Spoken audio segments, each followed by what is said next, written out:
You want that number? You want that number? Sure. It's 913. Well, I guess it doesn't matter now if it's long distance.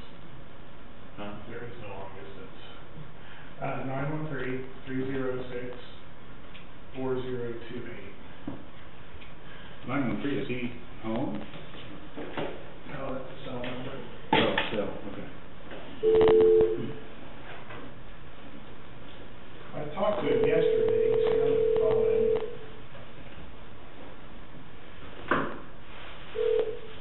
Hello? Diane? Yes. Hey, it's Jeff Shealy. Hey, we're all here about ready to start the commission meeting. Is this an okay time? Yes, I'll put you on speaker. Okay. Okay. Okay, I'm here. Okay, I'm about ready to open the meeting, Bill.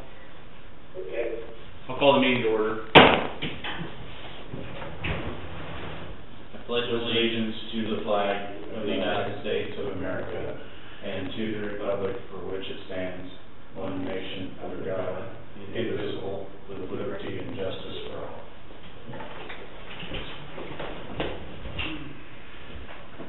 Minutes for Tuesday, May 5th.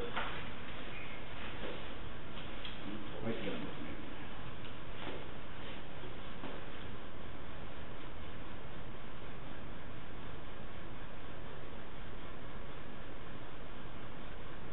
I think the paving machine is misspelled. I think it's W-E-I-L-A-R, I believe is the actual phrase.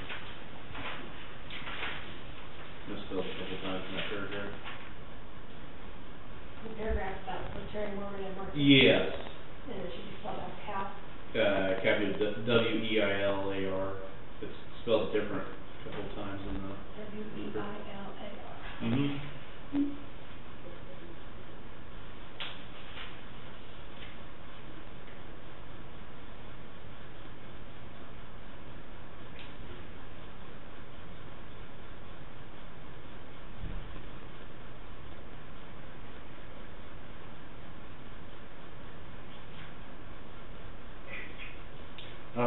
In this paragraph,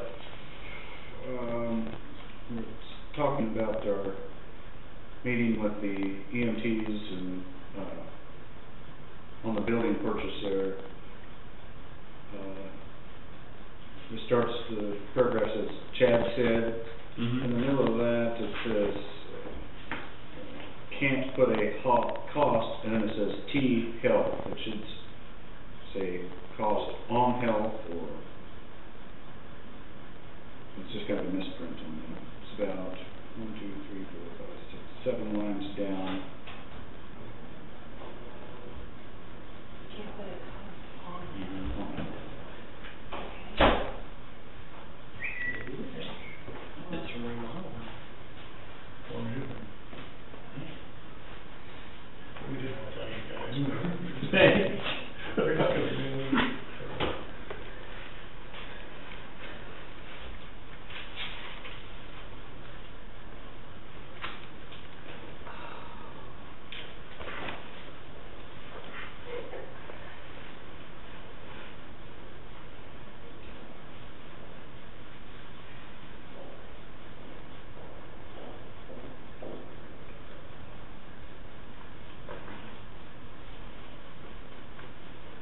Gosh, poor Bill, he hasn't even, not here, he's gonna get the boxes stacked on.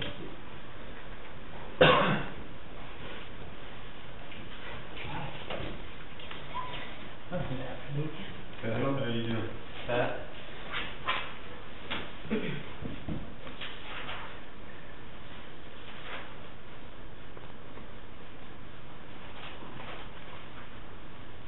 I have nothing further. Entertained motion to approve minutes is corrected for Tuesday, May 5th. I so moved. I'll second that. All in favor, signify by saying aye. Aye. I will sustain the not there. Okay. Committee reports for the week. I have none, Ted. Nothing. I have none.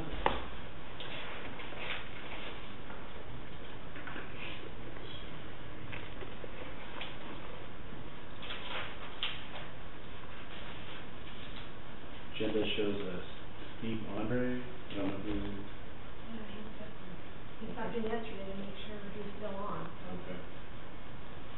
Do you know who he is? I'm not sure.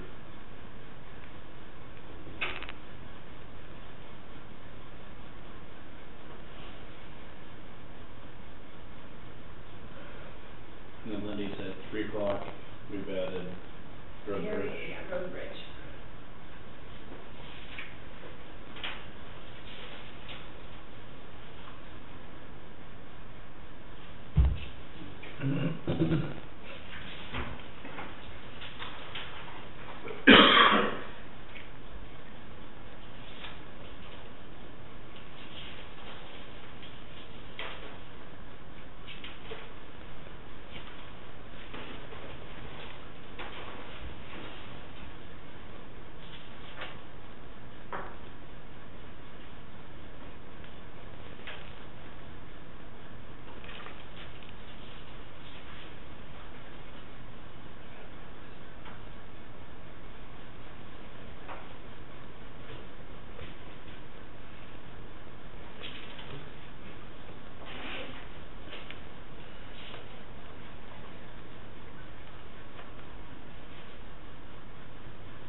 First appointment, I guess. Yeah. I just checked in like when she was sending it from.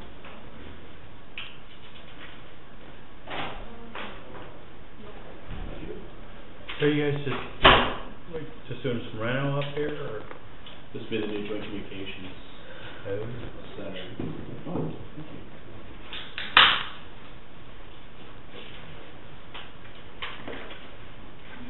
you.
you guys want us to move up if? Yeah, can we go ahead and do that? Otherwise, it might be a while. Brent and Jay are here, might as well go ahead and, our next 2 appointments still aren't even here yet, so. Okay. If you want to come up and, Yeah, sure. I thought you had meant until like 2:30.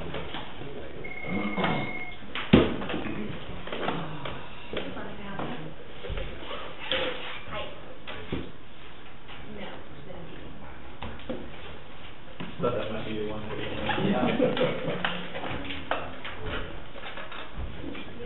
Sit here and do nothing. And if he shows up, we can always. Sure. Yeah, then you can.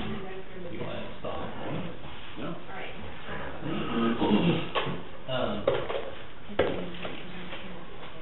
So, we didn't have a whole lot for you guys, just a couple updates on a few things that are going on. Had some information from the first quarter of 2015 on responses, but a little bit more detailed as to like which unit's going out first, which unit's going out second, and how often that second unit gets utilized, how often that third unit gets utilized, how often that fourth ambulance gets utilized too. So, got a little bit of that, and then I think a brief update on the trucks and monitors, and that's about it. So, that's a little frustrating.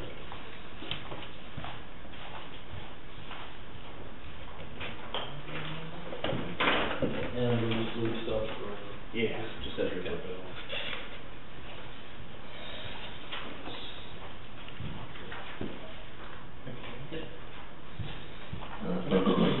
That's what happens all the time. Yeah, trust me. Oh, okay.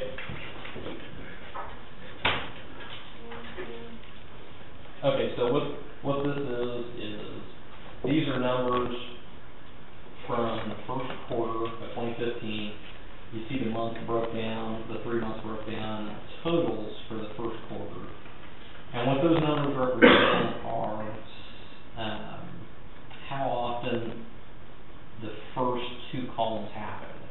So the first unit, so take the first column for example, the first unit went out on a 911 call anywhere in the county, and there was a second call.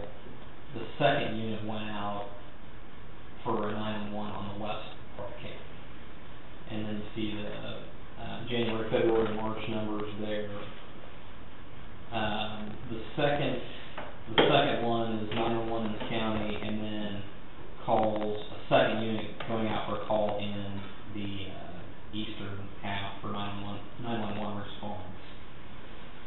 The third row is if there was a transfer, first unit was out on a transfer, second unit, there was a response for the second unit to do a 911 on the eastern side of the county, transfer, and 911 on the western side. And then the next row is when 2 transfers come in at once, which does occasionally happen.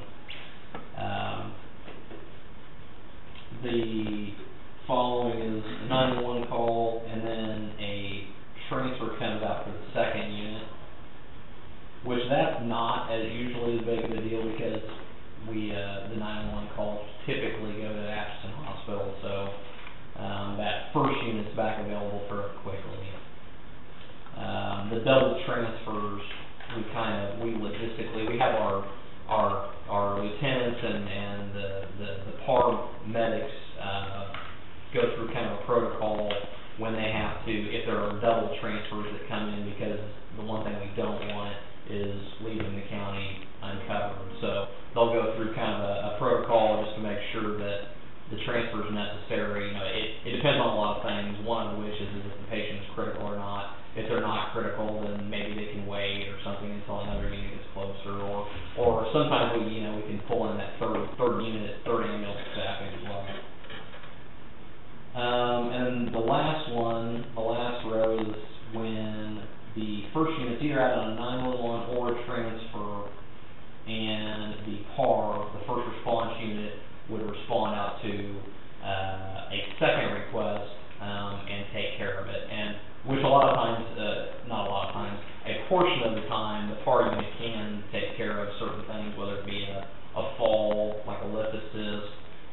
refusals, some just, medical alarms, different things like that. The paramedic can take care of it in and of itself. So you can look over those numbers at your leisure. Below that is the third unit. So this is kind of interesting. So the third unit, even though we don't full-time staff a third unit, we have a system in place to where we can grab a paramedic, and we have on-call personnel that we can grab. We can make a team and staff that third ambulance, and it's worked out well. And you'll see we've used it 18 times in the first quarter, so six times a month. So I mean that's fairly frequently. The fourth unit, while we don't use that very often, it has occasionally made a trip out to do something, to make a call, twice in the first quarter. And then the Jackson County staff, it actually should be two, and I'll explain what those two were. One, when all the units were busy, meaning at least three and several times, a couple times, 4 units, the Jackson County unit came over to standby. It came over to the Greenbrier deal. It didn't transport anybody, but it came over to Greenbrier to help on scene and do whatnot there. It also came over on January 9th. It was just an extremely busy day, and in a short amount of time, the system had multiple calls. So it actually came over here to stage, got a call for responding to another call, and then got diverted from that down to a car wreck on 73 Highway, and made it to the car wreck in about 11 minutes from wherever they were staging at the time. So that all worked out very well. Do you guys have any questions on that? That's a little bit different breakdown than the stuff we send you every month, and that's why it was kind of unique to see it from this perspective, because it's got more of a tiered response. When the first unit's out, what the second unit, where are the calls, and what are they doing? So. On the third unit, I thought during the day or during the hours there's 2 full-time at the Ashland location, 2 full-time staff and 1 in Effingham, and then like after late afternoon or evening it goes to like 1 full-time staff. Are you talking on call or which? No, like on staff. Staff? Yeah. Staff, so there's a paramedic and an EMT, and that second EMT maybe, I'm saying EMT, but maybe an advanced EMT, maybe another paramedic, but for simplicity's sake, there's a paramedic and an EMT that staff 1 full ambulance here, and then there is a paramedic and EMT that staff a full unit in Effingham, and then there is the PAR that always has a paramedic on it that staff here as well. And then, on top of that, then there's the on-call person that is on call through the kind of peak hours. Not 24/7, but during the peak hours, which right now is, we have it slated from 11 a.m. to 11 p.m. That on-call person is there too. So that's the person that's being called back in for third truck to hop on with the paramedic and create that third truck 18 times in the first quarter. Is that about average, or is that? Yeah. I mean, we can pull stats specifically from last year and see, but yeah, that's not. I don't think it's exceptionally high or exceptionally low.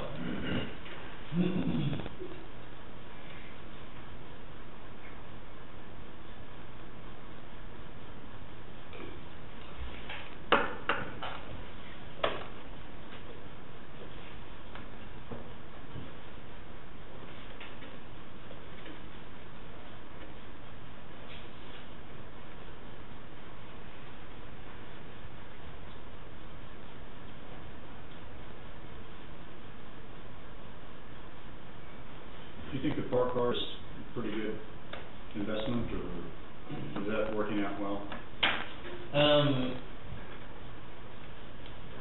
Yes. I guess the short answer is yes. From several different aspects, hard part can be beneficial because it can actually, save wear and tear on the ambulance. Ambulances are horrifically expensive, save wear and tear there. It can also first respond if it's out on another, event in the community or whatever. Sometimes it goes out and does community service type events. If it's out, it can first respond to other locations. It also has the ability of being a lot more fiscally responsible than a full crew, of being there. So it's, I mean, you know, you're talking a whole other person 24/7 if you were to staff a full-fledged ambulance on that. So it has its place. It's not foolproof, but it has its place.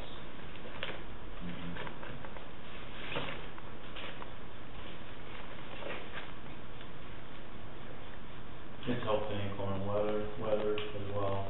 It is four-wheel drive. Yeah, bad roads, impassable with, you know, taking a big ambulance down and being able to maneuver through and make access. It can, like we said earlier, it can handle some calls on its own. The lift assist, some of the lift assist, some of the alarms, some of those type of calls it can. It can also, instead of, you know, I remember back in the day, like, not about dating stuff, but like, you know, well, what's it been, I don't know, 15 years ago or so. You know, a couple of ambulances would respond to a certain location, you know, when we were working the streets and stuff, and that's nice and that's helpful, but sometimes you just need an extra set of hands, and that paramedic is a nice complement to helping the crew out with different stuff, or sometimes you don't necessarily need two full units, but. Yeah, yeah. I just heard some criticism, you know, public, I don't think the public really is quite aware of what it is and what service it does. Mm-hmm. So, and I'm new, I need to be refreshed on it too, so. Sure.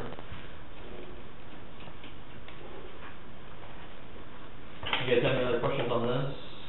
I've done it. Okay.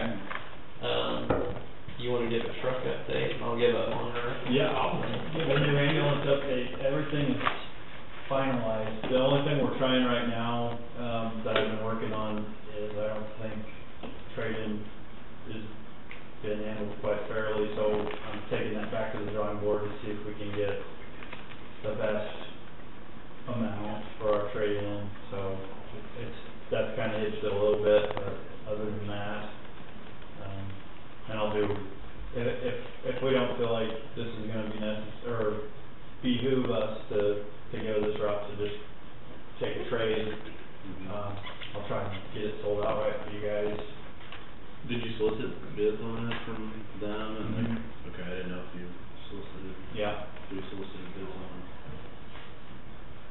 So, when it's an old used ambulance, they don't wanna give you Sure. trade-in companies, but you can, like, we have other avenues, like Ellis Ambulance Trader, there's all kinds of, there's websites out there that we can try for a short period of time, but I wanna keep the process moving as quickly as possible too, so not to spin my wheels doing something that's not productive. We'll keep moving, but other than that, Plus, there were a few things on one of their, what they thought to be their final specs that wasn't correct. We Yeah. got those corrected, we point by point up through that. line by line. And so we have like an estimated timeline on when the vehicles will arrive? Probably 90 to 120 days, I'm gonna guess. From now or? Probably from the next, I would say, from now, probably, we're a little farther out than that, but, and once I know exactly, once it goes to build, I'll let you guys know, and they'll have a deadline for it. When I go up and do final inspection on it, I'll let you guys know everything that's being done, so we'll know the exact timeline. But yeah, moving right along, making good progress.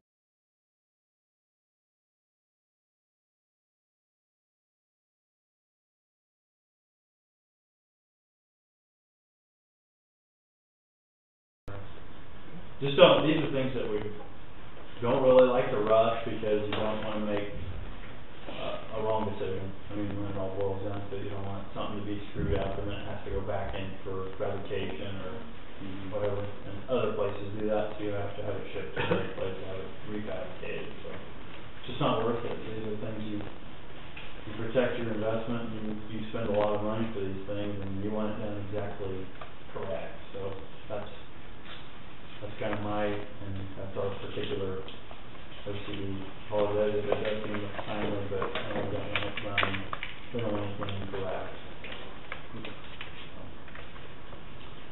The new monitors are in. So that was, just to recap, that was two new Zoll X Series heart monitors for the two primary units, with everything that was required: batteries, extra batteries on the shelves, battery chargers at each station,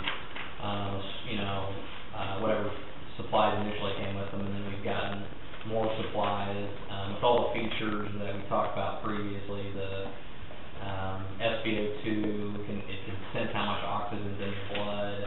Some new technology that not a lot of places have. It's carbon monoxide. So you can if you go out on a structure fire and you get a fire guy that's not acting quite right or something, you want to check them out, or just a lot of different scenarios where carbon monoxide may be the cause. We now know a lot of ambulances don't have that technology on it. CPR was the other huge thing. We've got quality CPR, they call it, and we can monitor. CPR is so big. I mean, and even people not in healthcare probably hear the push on CPR well. Quality CPR, these allow you to monitor depth of compression and how fast you're going. There's a metronome that, if you're not keeping time, it'll let you know. If your depth is not right, it will let you know by color on the screen. It's pretty cool stuff. So it has those. We've got all the supplies for them, which is quite a bit of stuff. And so that is very good.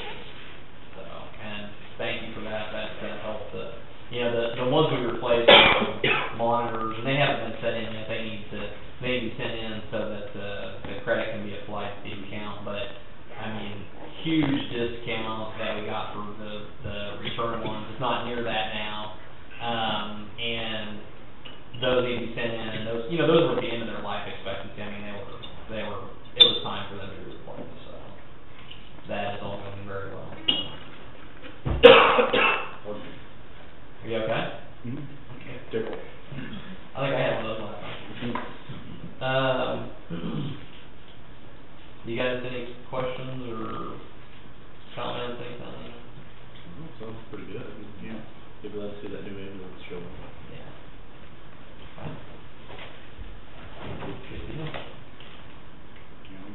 Okay. Sounds good.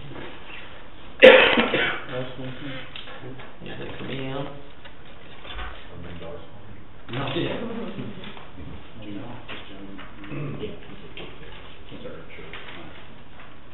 All right. Well, you want us to stick around? Is the one gentleman, is he a no-show, or? I didn't know if there was anything questions we could answer. Well, that's good. I didn't know this gentleman. I was asking, because if that was him, I was going to ask you to stay. But That would sure be glad to. Okay. Not looking like he's going to make it. yeah, I mean, I don't think you need to stay on that account. If he was here, I would sure like to have you. Sure. Okay. All right. Well, thanks, guys. Thank you.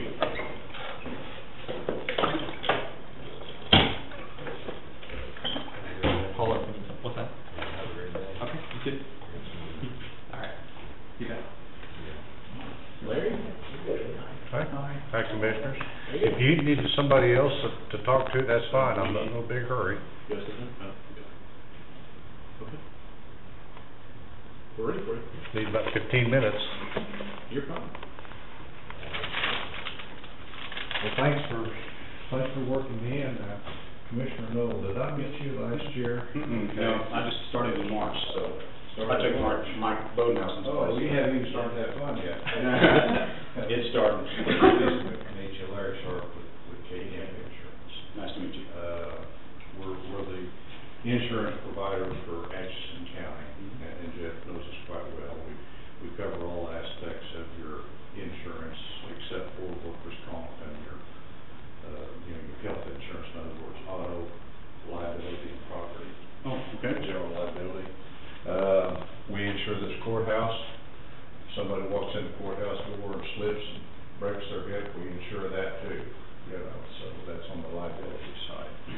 Atchison County's been with us for quite a few years. Are you familiar with insurance pools? Mm-hmm. Okay, we're not a company, we are a pool. And I don't know, Jeff, if you had any discussion with him or has any exposure to insurance here as far as since you've been on this year? This will be the first. Yeah, if I could just give you a 2-minute summation here about K-Camp. Sure. We were formed in 1992 with the assistance of the Kansas Association of Counties. What happened prior to 1992, we had a number of counties across the state that it got to the point where they couldn't even get insurance coverage for county operations. And so this was during the Kansas County Commissioner Association meetings, commissioners were talking about this. There were some commissioners that came together and formed a committee, and as a result, K-Camp Insurance was born. And all on the workers' comp side, our sister agency is called K-Work, which we provide workers' compensation. At that time, we had 32 counties that formed this group.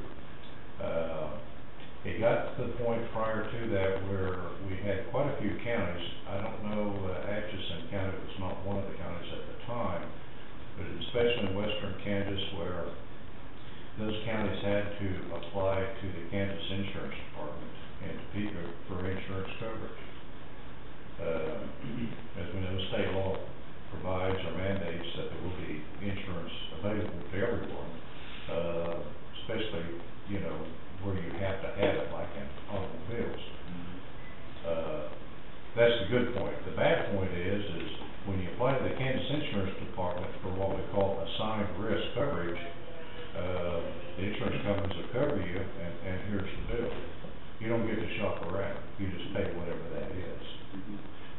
Commonly called high risk. If you've got a 16-year-old driver in the house, sometimes some people are familiar with that.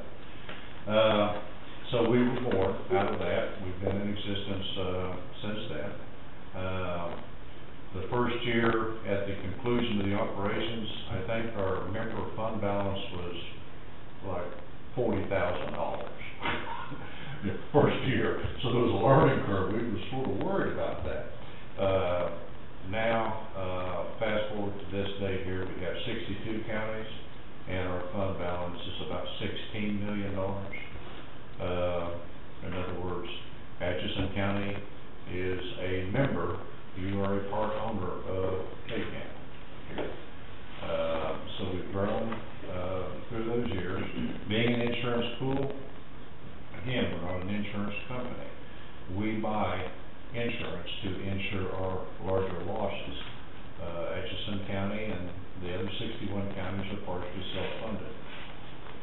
If this courthouse has a hailstorm, we cover the first $250,000 of that loss in-house, and then we have reinsurance to cover that. We collect about a little over $5 million a year in premiums from our member counties here. With that, we buy our reinsurance, our administrative costs, and our risk management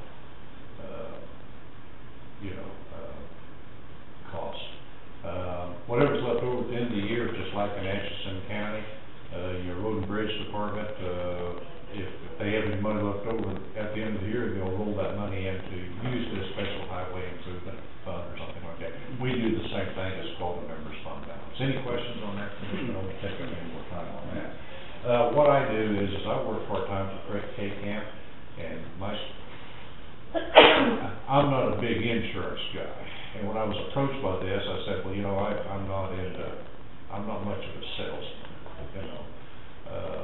So I don't have to sell insurance. I just go to our counties and update Atchison County on the status of K-Camp, the insurance pool.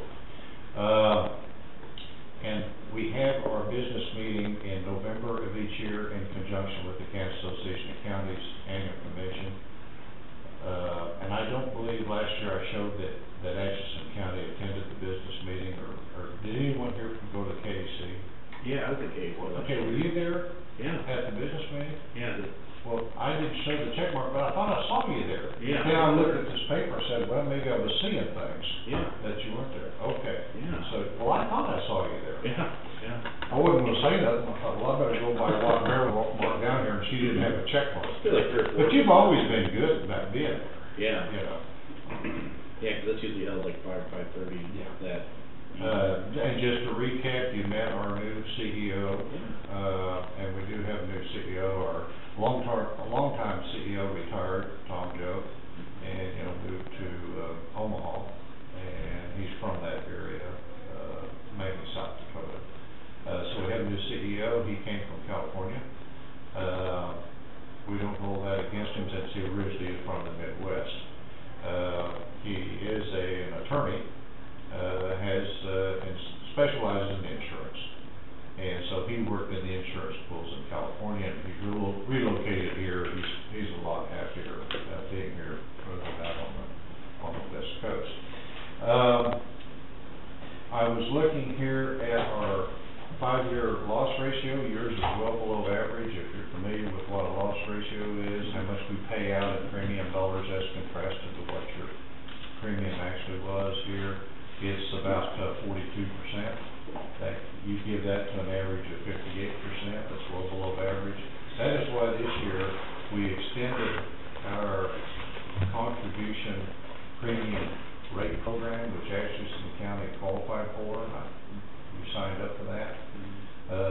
What that is simply is if you agree to stay with K-CAM for the next 3 years, we agree to keep your premium relatively the same, except for some provisions. If you have substantial new property, and or you have some losses that are particularly, you know, I don't want to say troublesome, but in other words, somebody blows through a stop sign driving a county truck, and then we have a claim on that, then we reevaluate that.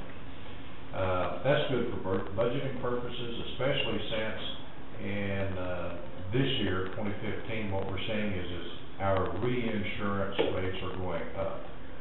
But because we have a healthy fund balance, we're able to at least keep the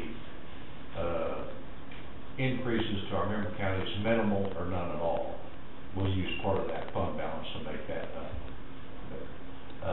So for this year's budgeting purposes here, outside of your cost of inflation here, your premium increase should remain relatively flat. Unless I don't think you have any major new construction going on, do you, Jeff, or anything here?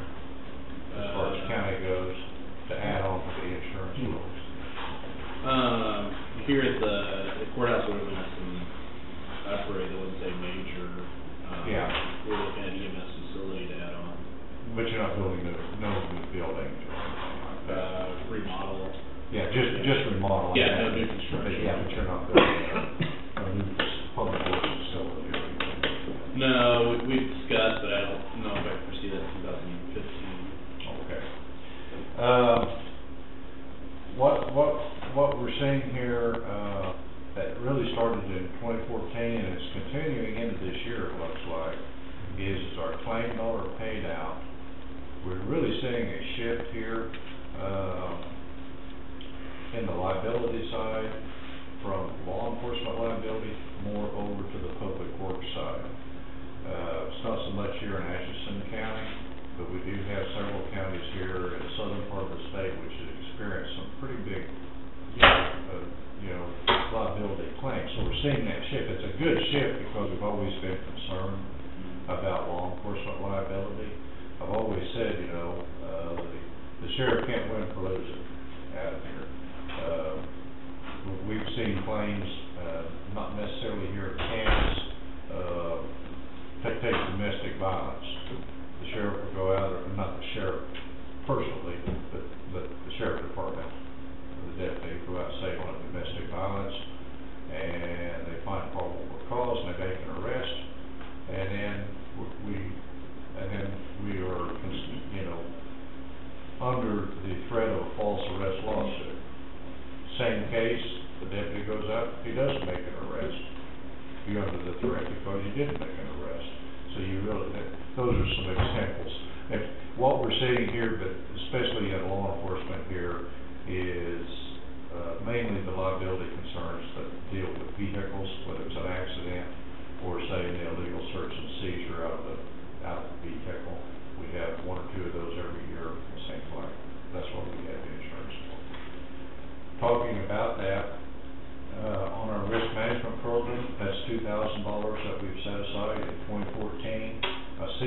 was used for, I think, light bars for the sheriff department there. What we, certainly encourage you to access that again. Usually it's either the sheriff or the public works are the one that is aware of this money. It's your money. In other words, we're taking $2,000 a year premium that you send us, and we're setting that back to make sure it comes back to you in the form of risk management. One thing that we're asking you to look at, we've asked in the past to look at, a bridge of light bars, add the bumper protection on the front of vehicles because of deer hits. And number three, what we're asking about now, and we've already seen several counties use this, is at least use the full $2,000 to equip their officers with body cameras. The state's been talking about that, mandating that. I hate to see these mandates come down. It's nice to see the mandates, but they come up short with the funding part of it, And I don't know here, in Atchison County, if you have body cameras yet, or consider that. Over a year ago. That they wear the body cameras? Yeah. Do all the officers equipped with them? Yeah. Okay. Yeah. If you have to replace some of those with newer ones, you can use it for that. Kudos to you for being one step ahead of that there. We're always worried about that. We've had a couple of departments that where half the deputies had them and half didn't. And we said, well, we'd rather have you be all in or all out, from our perspective, and you can understand why.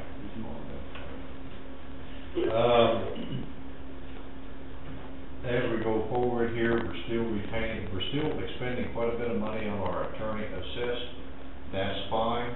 The reason I'm bringing it up is just to emphasize the benefit of that. Usually it's the county counselor or the sheriff, or usually the county clerk is aware of attorney assist. I don't know if you ever had occasion to talk to them or not.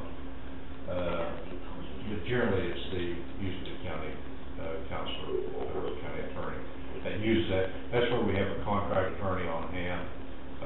All it takes is a phone call. Doesn't cost. You're not billed from them. We pay that. That's part of the premium that you pay us each year to cover that.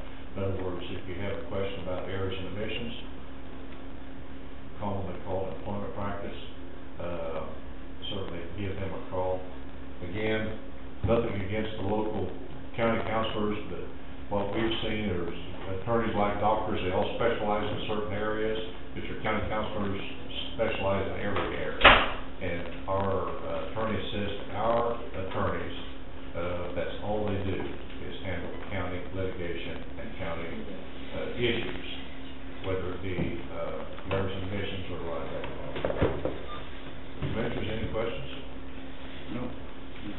Very informative. Well, I'd like to take more time, but I know that I found that if I try to keep the 15 or 20 minutes, nobody nods off. I'm not going to sit here and be a Sunday morning preacher and draw on and on all day.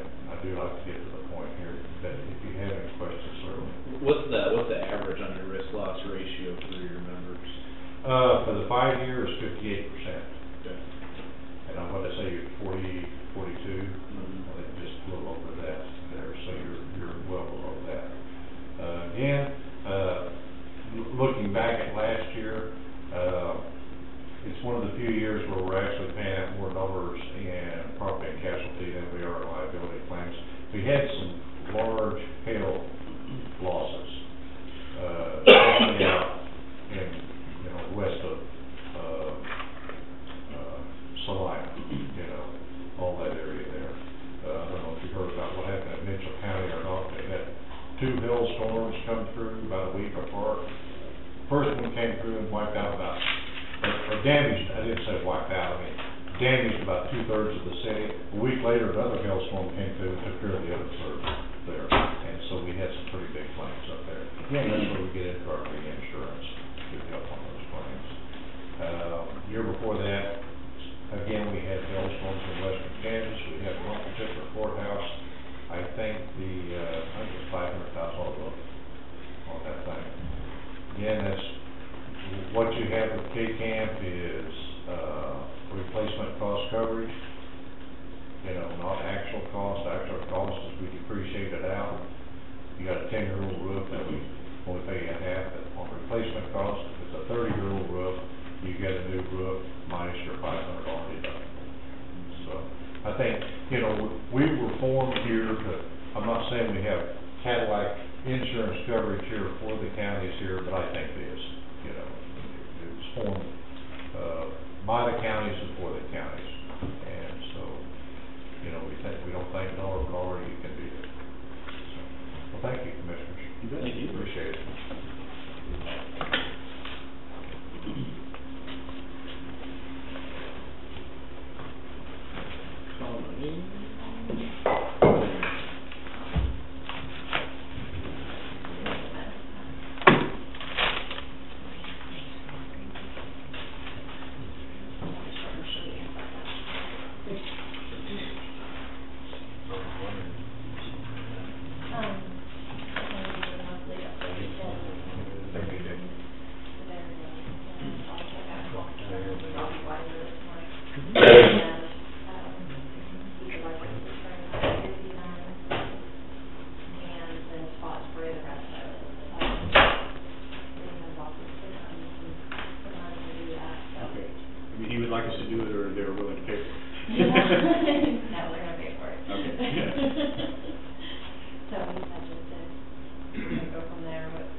We moved on. Morning, Shelley.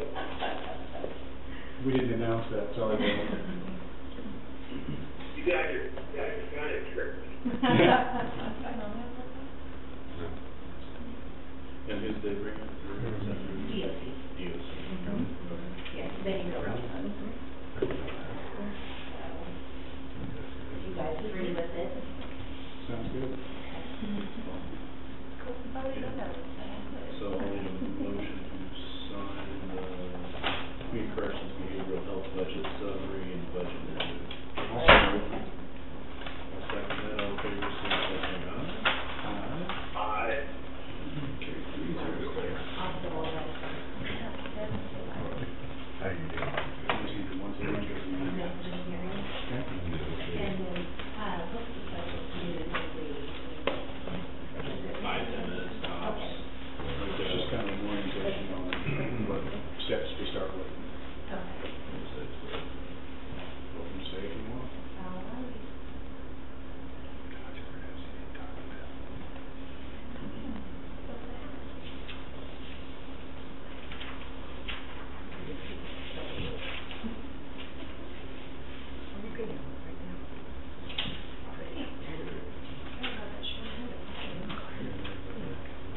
Would you get all that?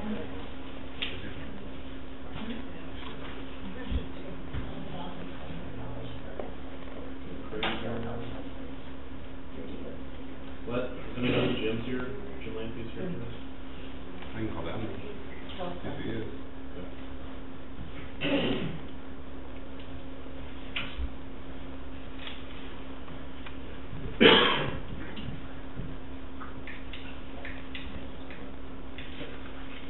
Jerry, if he was out in St. Louis, he asked me to get some notes.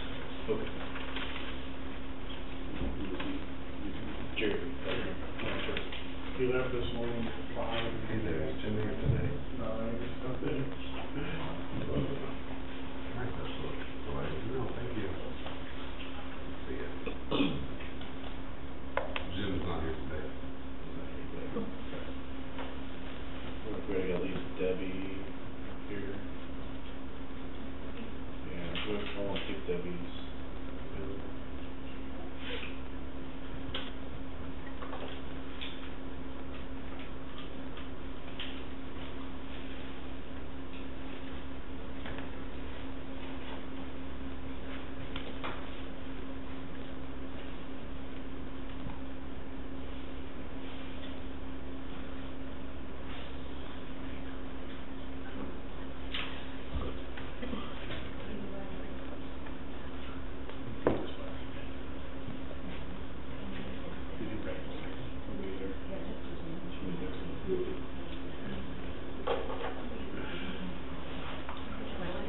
Yeah.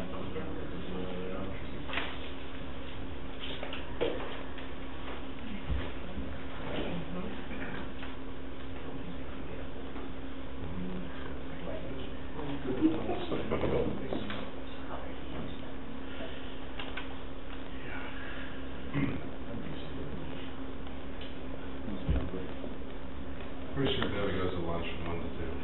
I don't think she's. She's trying with Linda, I think she's trying with Oh, Linda.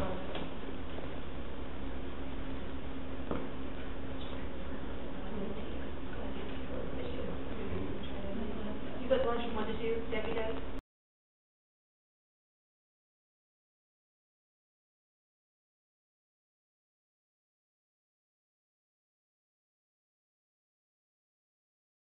That's what was indicated.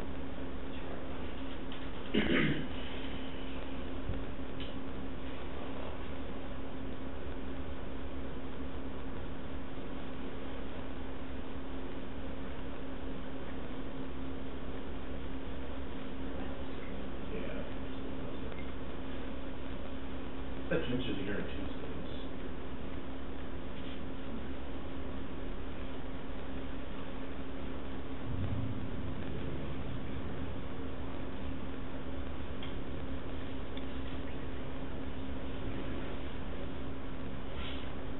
Cheers.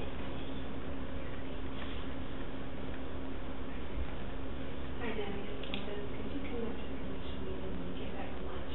Thanks.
No, Wes, are you representing Trump Communications as well, or? Sure. I think the sheriff is on a conference call, and we can look shortly, I think. I can talk to him real fast and see. There's Jeff, I think. There's Jeff. Or,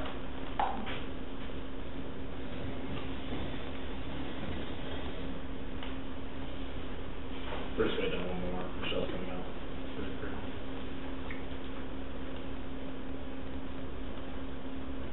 Is Kim downstairs, or is she coming out too? Wait, what's the problem? Go get it.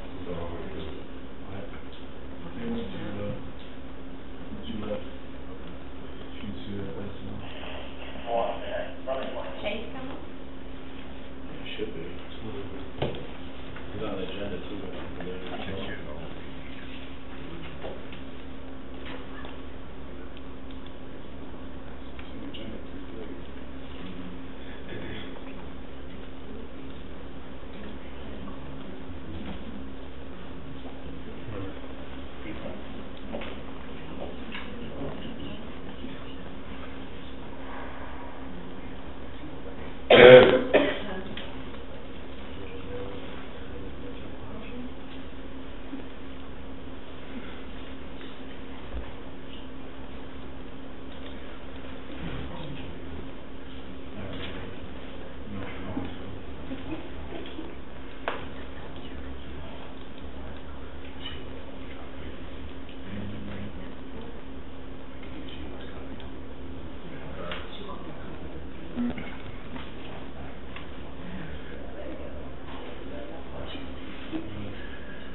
Thanks for coming up with short notice.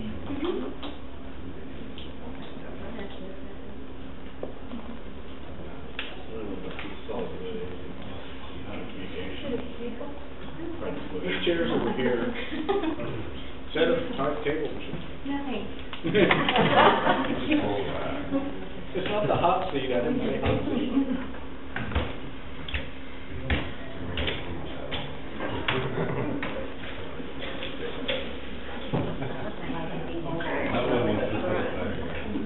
I don't wanna keep everybody waiting, I know you guys are all busy, we appreciate you coming up.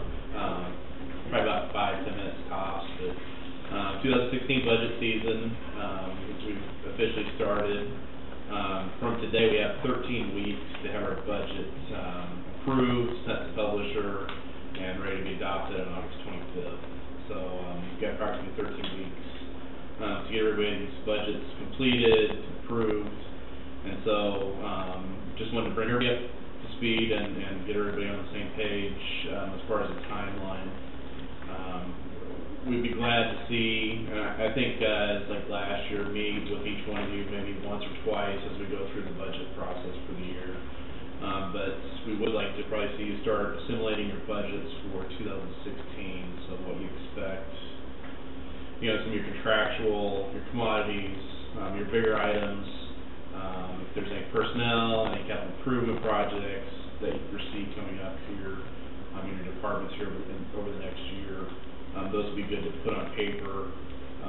It's always good to see some capital improvement projects. If you're just seeing something down the road, maybe 5 years, maybe we ought to start setting a little bit aside, you know, each year before we get to that point. Would be very wise. Could see some of that as well. Is it, you know, just get some feedback from you. Some of you have probably worked a little bit on your budget, some have not.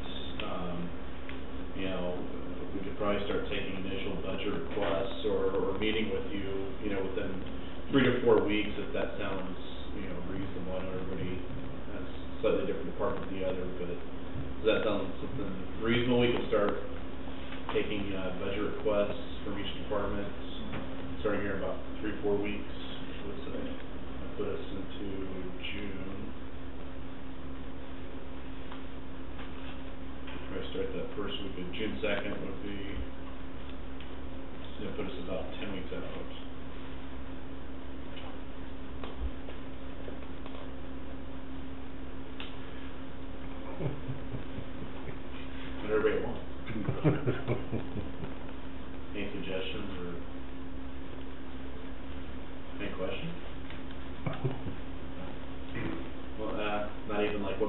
you're gonna put it on? Last year, or you want something new? CIT system and it has a budget form. Wes, I don't know how many people have looked into it. I know Wes has used it. Jamie, Sheila, have you used the budget form yet in CIC? This year? Yeah, well, yeah, have you used it, period? Okay. Last year he didn't have it set up. Yeah, I knew it last year it wasn't, but this year I believe it looks like it's, numbers looking at through each department, I believe it looks like it's, somebody's entered in 2013, that's what it looks like. See some numbers back to 2011. Is that what transferred? Yeah, it shows the actual for 11, 12, 13, 14, and what we put in for 15. But they'll actually be able to open it up to where each department can go in and see where they're at, and then they can type in what their budget number will need to be for 2015, and then submit. They only need to do step one, though. There's 6 steps. The department has to do step 1, and then Jamie and the commission will do steps 2 through 6 to publish. So. And if department heads need help finishing or working on the budgets? If they need help entering the budget, call me, I'll come sit with you and walk you through how to do it. Very, very simple. Is it designed so that you can use it as a work in progress and not submit till you're actually done? Okay. It's supposed to be highly functional, so. And there's even a few tools out there that say you want to give a percentage raise or you need to raise your budget a percentage. I mean, it's out there to calculate it for you. Very simple. So if you need help filling it out, I would contact Wes, we can get him out there to show you how to enter it in.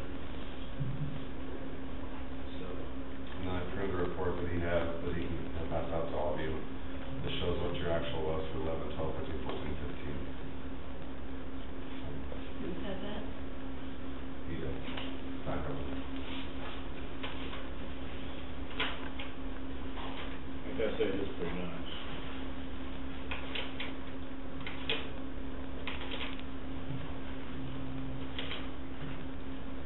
Any questions or suggestions as we get in to budget, please? You plan on doing a group meeting like you did last year, or just doing one-on-one meeting? I think the one-on-one seems like it's a little more functional. It seems it's a lot easier. I guess we could do some more group meetings. You know, as of now, we could probably handle some of it in, budget workshop sessions. If we get to a point where it's getting closer to that timeline, then we can probably do some actual just budget workshop sessions with people if we have to accommodate on a different day. I think we'd probably be able to work something where it's agreeable and functional for everybody.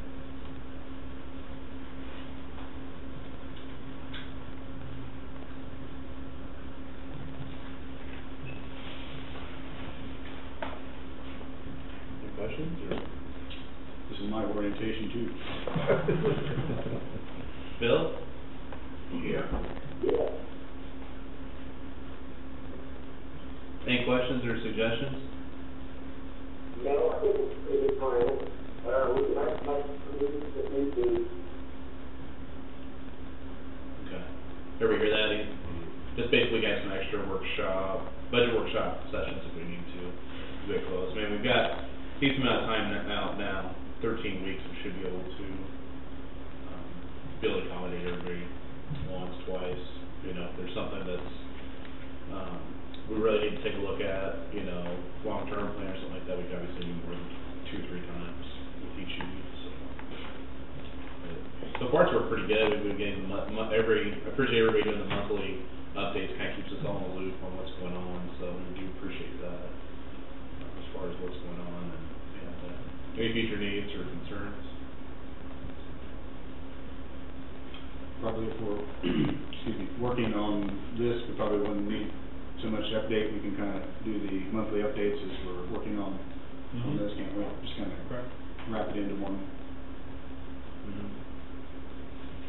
Yeah, I think for the most part they've been about 5-10 minute stops, I think, on most monthly updates, so. I guess probably either go into CIC and start getting familiar with the budget. If you need help, Wes will be able to sit down with you and walk through the process. I've done a little bit of it too. It's really not bad. Site plan, like you said, goes back to, it's like 2011, shows, so it can show your timeline now.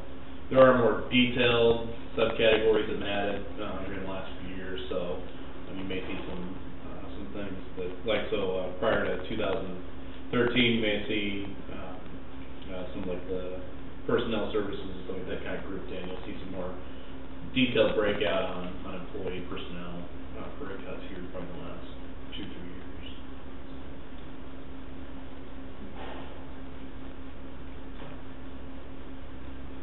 That's all I have. I can't add anything. Thank you all for coming out, and if you do want to, Wes did give a printout of everybody's budgets. If when you leave you want to grab a printout. For your printouts, we have them here, just so you get an idea of what it looks like and what you'll enter in. It's actually pretty functional if you're done in CIC already. So that's all I have. I guess start working on budgets, and if you want to start scheduling here and starting the 1st of June and meet with us initially, that would be great. Any other questions? Thanks for coming out. We'll bring our deal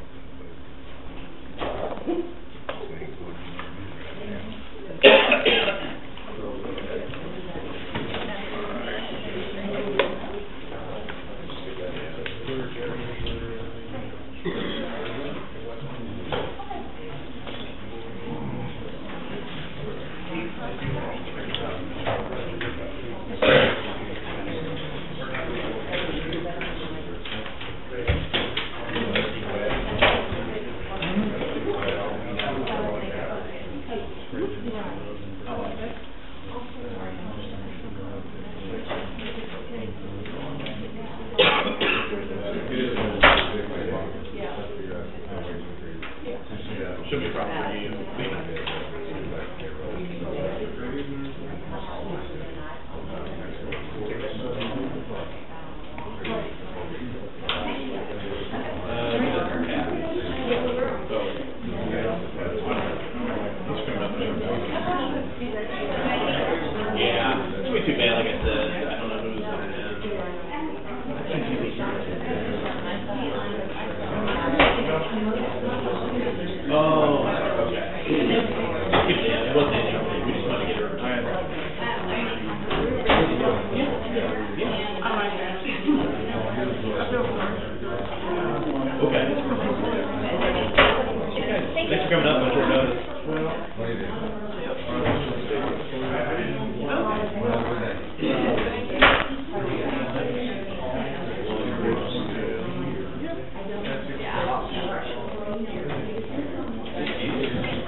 Got your corn planted?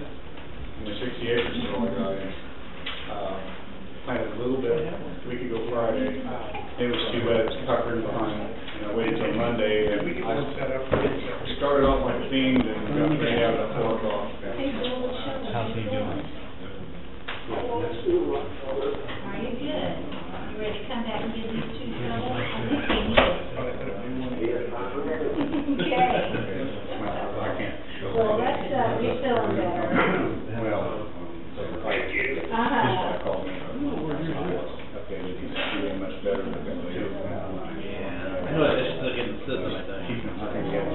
Yeah. Maybe just review.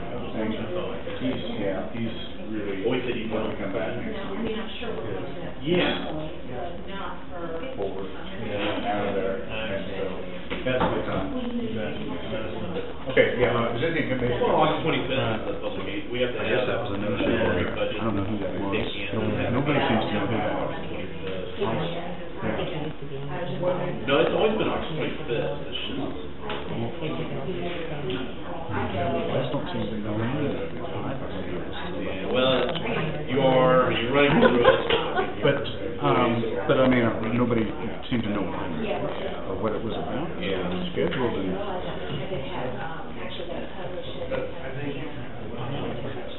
Yeah, so that would put us, because we have it ready for 25th, that would be August 11th. The budget needs to be ready to be sent to the publisher, and that's got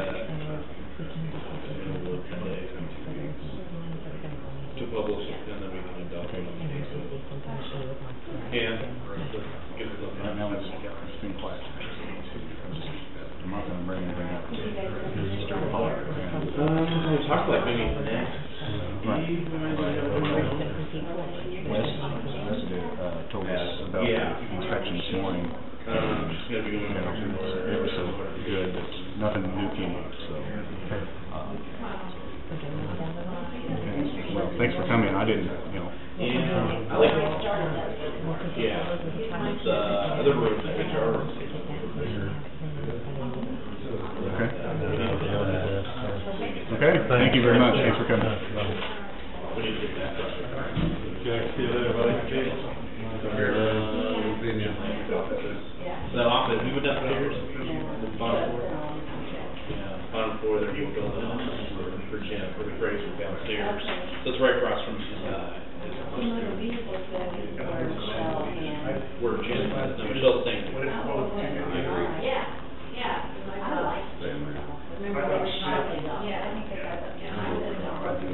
Oh, yeah. Just, Okay, that's fine.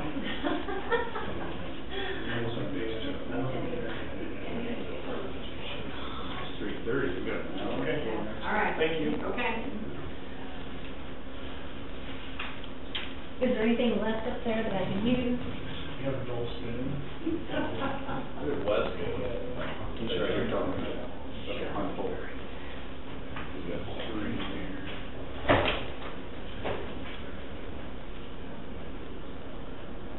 Hey, Wes, do you have 3 printouts here? Oh, yeah. Sorry. I did see one for Shelley, she was asking about, maybe just a print out. What survey is on there? Huh? What survey is on there? No, Shelley, Nelson. They don't budget for us. Oh, they don't budget? No, they budget to the state. Yeah. We just program whatever the state budget is and charge it. Okay, So that's why she doesn't have one. so she won't pull that. Or they don't do anything, all they do is give us their state budget and we put it, we type into it. But you'll type, they'll be typed into that form. Well, we type in there as a cash thing, because they don't. We're pass-through though, right? Yeah, they get it free now. Street in Lancaster, 106 High Street in Lancaster, there's a pile of old lumber that's burning about 15 feet away from the house. Anyway, we're just passes, they don't, any of those numbers, they can't run budget report.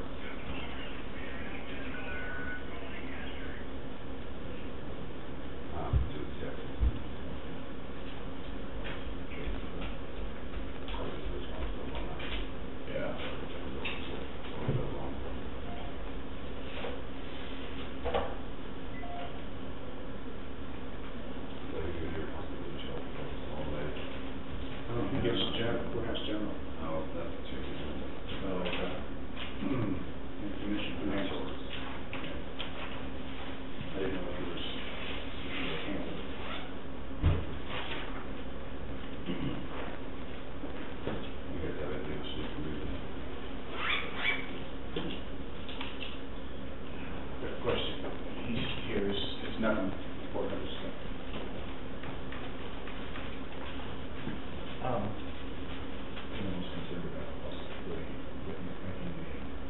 protocol or something for those, and I think I took down what you're calling this, she was gonna look at some other With that? you know, this might be weeks down the line, but in the future, so I was just gonna say.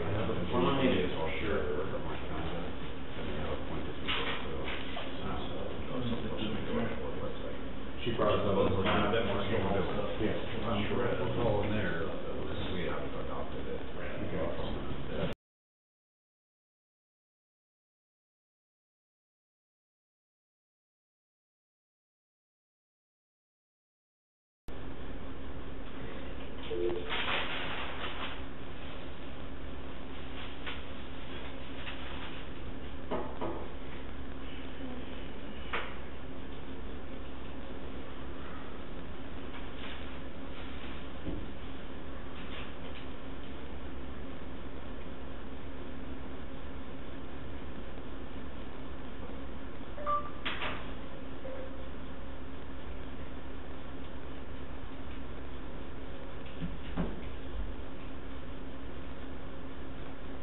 Hey Chase, it's Commissioner Shealy. Hey, I see we have you on the agenda for 3:30. We currently do not have any other appointments right now, so as soon as you get this and get up here, I'm assuming we can go through this, and did not see you for the budget meeting with all department heads, so give us a call if you're at the commission. Thank you. She said she'd be right back, but, Sure. Oh, yeah. She wasn't on the agenda, sorry. No, hers was at 3, there was split. Yeah. She was asked because she thought, Sharon and probably one of the top, but. Well, I think they saw, Mr. Andre's presentation and, on the agenda, came to just see what was up with that, or at least that it wasn't necessarily him, but what was scheduled as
There he is.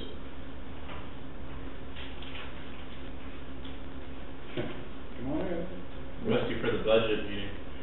Yeah, I'm still just working on those tires. They're not even gonna have them all cleaned up. When you're left over. I don't know, they're still working on it. They didn't bring the typical truck, they just brought a regular trailer, and 2 guys are having at it. And I would say about 10 by 10 square yard area, left the tires, but they'll be back in the morning. I mean, can't make them work any faster or any more efficiently.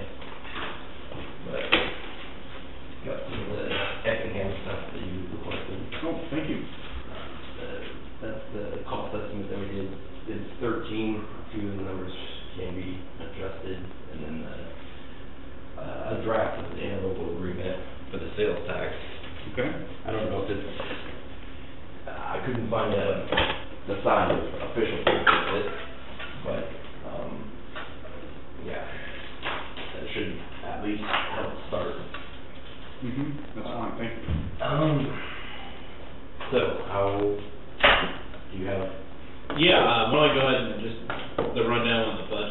up real quick. Okay. We currently have 13 weeks until, budgets have to be finalized and ready to be published, so they'll be adopted on August 25th. So what we're doing, I got a copy of this for you. We're using CIC system, which I know you've been in the CIC system. If you need help from Wes, he can get with you. But entering in all your budgetary information into CIC, so hopefully here start pulling those numbers together, and by early June, to that first or second week of June, you can start scheduling to come in and start going with the commission on budget projections. I have looked over most everything. We'll have a few items that were in this year's budget that won't be in next year's, such as the household hazardous waste expenditure. It was budgeted at $20,000 for this year. It's, I think, $2,500 should be sufficient because we're just going to clear out our facility one time. We don't have hardly any HHW. Pretty much everything else stays the same, and we haven't made any fundamental changes. So, it would just be, the one concern that I have is the Deffenbaugh waste management conversion, what our rates are going to be. I was supposed to have something today because I told my contact rep that I was coming up here for preliminary meetings, and I haven't heard anything from him.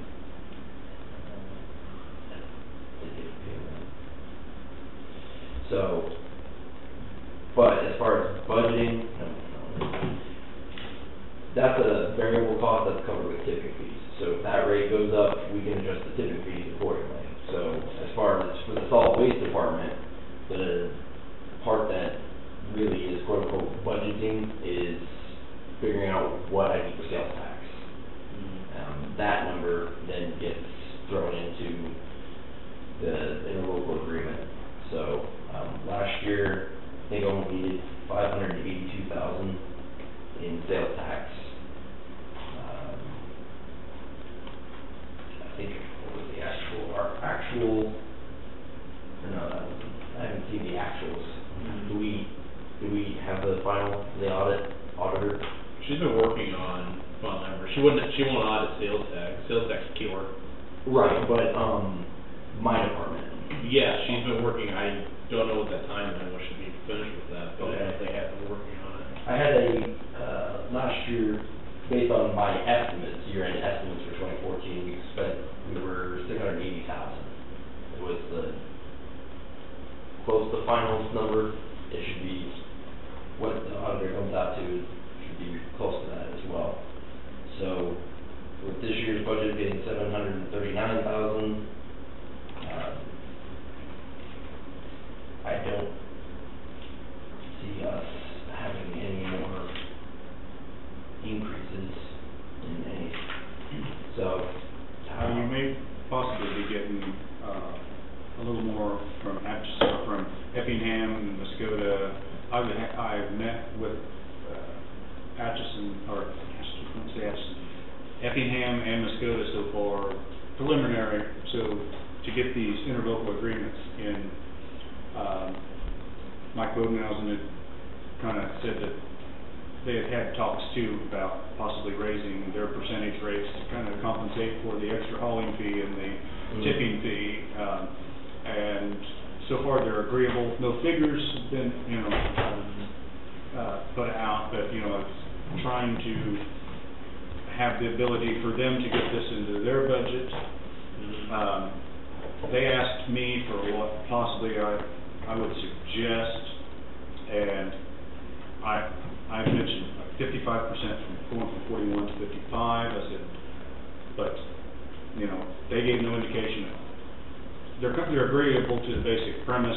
They haven't given no yes, no, and I said that's just a figure for me. That's not anything projected in hard stone. that I would want the rest of the commission's approval on that. So this is just kind of preliminary talks, but so far, it sounds like they are willing to increase their participation in that.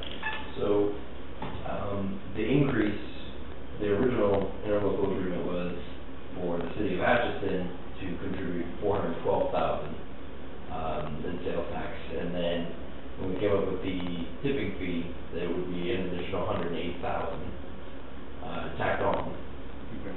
And so that comes out there, and this was all previous agreements, but the city of Atchison's total amount was $520,000, which if we assume the city has $1 million in sales tax revenues, that'd be about 52%. So. Oh, okay, theirs would be that much. So now, whether that gets adjusted up or down with joint communications, because my department is now, we flip-flop. Now I'm not the biggest sales tax. The joint communications budget is now the biggest department that uses the sales tax. So I don't know, I can submit another figure on my department, but what the overall agreement looks like is going to be dependent on joint communications. So, but just looking at the preliminary numbers, it could come down a little bit, but I'm still, like I said, 582,000 was last year's number, probably somewhere 550, 560 if you assume we don't fix a HHW at the rate, maybe a few other things, and that would be the sales tax number that my department needs. And then I put together revenues of what we're expecting to receive in waste and recycling and C&D for my tipping fee revenue projections. And we're still seeing a downward trend. We're at 8% monthly average less than what we did last year. So I don't know how long we are. The next 3 months are the biggest volume-wise of the year. So once I get pretty much May's in, that's the bell cow. May is the biggest month. And once I have that number, I can project out the rest of the year and have a pretty good idea of what we're going to finish the year with in terms of our waste and therefore our tipping fee revenues, assuming all of our rates stay the same. So, that's really all I have. Hopefully hear something from Waste Management soon. I can't speed the process up any faster. I keep emailing and calling, and the sales rep continues to reassure that they're getting close, so my one concern is if they draw this out long enough, do we lose the ability to send them a letter and have the option to rebid? I don't know what the right answer is on that one. Well, and this was something I think you probably wanted to have an executive session on. We did, we have in the past, so. I think that might be appropriate. Doesn't need to be long, maybe the first 10 minutes, but. So we need to go into executive session. Attorney-client privilege. Yeah, for 10 minutes. Okay, also move that we go into executive session. Attorney-client privilege. 10 minutes would be. I think that would be enough, yeah. We'll second that. All in favor, signify by saying aye. Aye.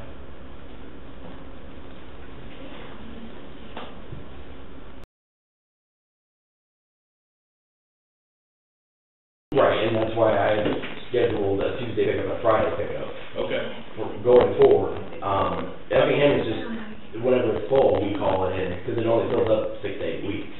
So, you want me to dump a half full, 3/4 full container? Are you putting anything in the one that's out of the transfer station now? Yes, it dumps, right before this. So it is being used, people are putting stuff, okay. Yeah. I wasn't sure if it's just easier to put 2 down there and then pulling one, That was a thought, but then we don't have anything at the main station. Well, as long as you're making sure they're full, like, that's what the plate's done. Yeah,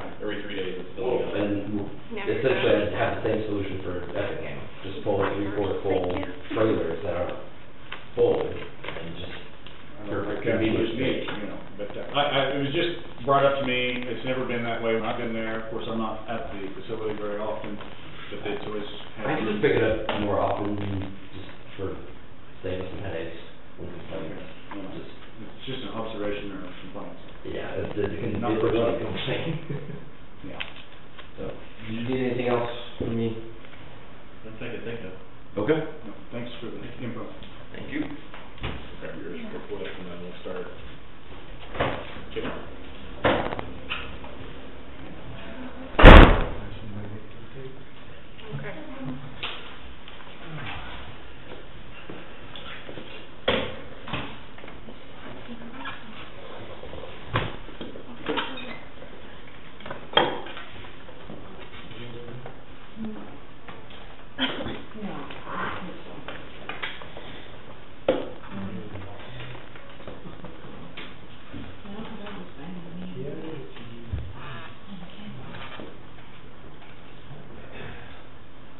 What do you have for us? All right. Sure. Okay. Well, I have a couple of firsts. One is the grader payment, Okay. and we are running out of culverts. That's right. Yeah. I went ahead and went with Emily, because that's what we always do, and she didn't think I should. This big one, Mm-hmm. goes right Canyon, and we have, Matt had ordered one, Uh-huh. a 96 by 50. It won't work. The So 50. now we have this 96 by 50 culvert, we don't know where. So I talked to Emily, she's checking to see if any of her people would buy it from us. Okay. Because Mark said we. You sure we don't have a place for that? Not right now. Yeah, we went out and measured that 3 times, and there's no way to make it work. If we put it in, it's gonna wash the guy's fence posts out on the east side of the road, so I know he's not gonna like that. I'm just wondering in the future, I mean, just with, I mean, is there anything out there that's looming? We've got a lot of. Possibly, but who knows, I mean, it would possibly work in a spot of a small bridge someday, but. What's the ones up there by the Canyon Lake? How big are those gonna be? I don't think there's quite, which spot are we talking exactly? You know, there's like 2 of them up there that they were looking at, possibly placing. The engineer is, Yeah. he's been working on those, I don't know what size. Huh? Well. Yeah. Oh, the state lake, you mean? Yeah, I'm sorry, yeah, sorry, State Lake. wrong lake, yeah, Yeah. State Lake, I'm sorry. There was a pretty good size one up there, wasn't there? Yeah, I Yeah, don't, but is it 50, it's an 8 foot by 50, so. is that what we have? It's a pretty big one. That's what it is, and I don't know what, you never got back to anything on the. Maybe we gotta, just Not yet. wondering if we oughta maybe just hold on to it a little bit until we get, I don't know, I could just foresee us using something that big. It's possible. It's not gonna deteriorate or anything, but, I know you don't like it tied up, but, Yeah, no, it's sitting above ground, so it'll probably be fine, so. say, Yeah. I wouldn't wanna take a big loss on it, cause I think No, it would, no. yeah. No, it would keep it for a while, so.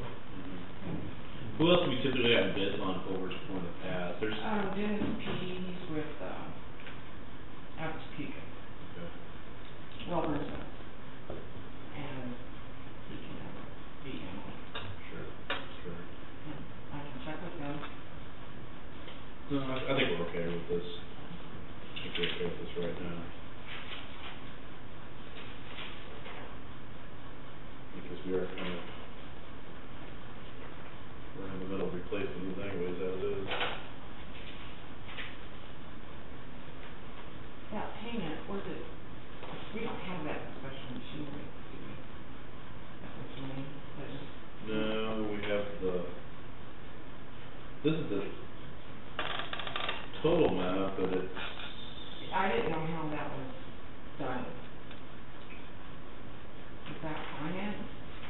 Yeah, well, we did a lease purchase on it, so we should have the funds. We have the funds in there because we purchased, the truck and, the road grader. That saved time. I was just kind of surprised when I got the total bill now, dude. Mm-hmm. Yeah, I thought that was a little unusual. Well, because the, Scott, right? yeah. Yeah, stop. Remember something.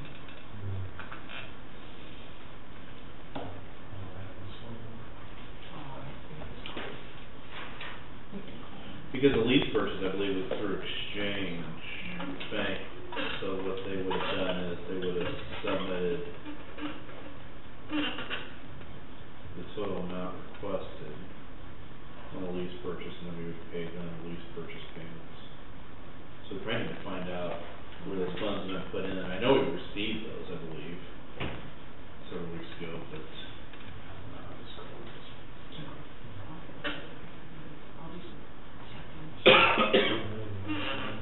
Pat, did you do Oh, that? no, Pauline would know, and I remember we had a discussion about it when it came, actually before we got the money where it should go, and I don't recall, but she would know, and she's just gone today, isn't she? Right, there's Yeah. not contact her tomorrow. So, yeah, check and see where those were deposited.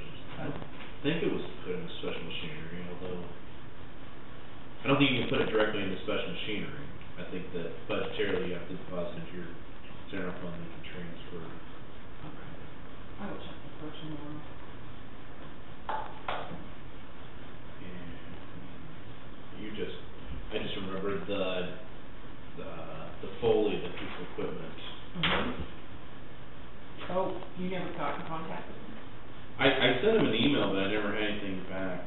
One on our Weiler purchase? Yeah. Did you hear anything from him? See, he was out. You said he sent an email last week, there was nothing, I never saw I anything. never got it. Eric never got it. Friday, wasn't it? When they delivered it. Pat, you never got one from him? Yeah, what's? on what, just about the purchase? It had the contract form attached to it.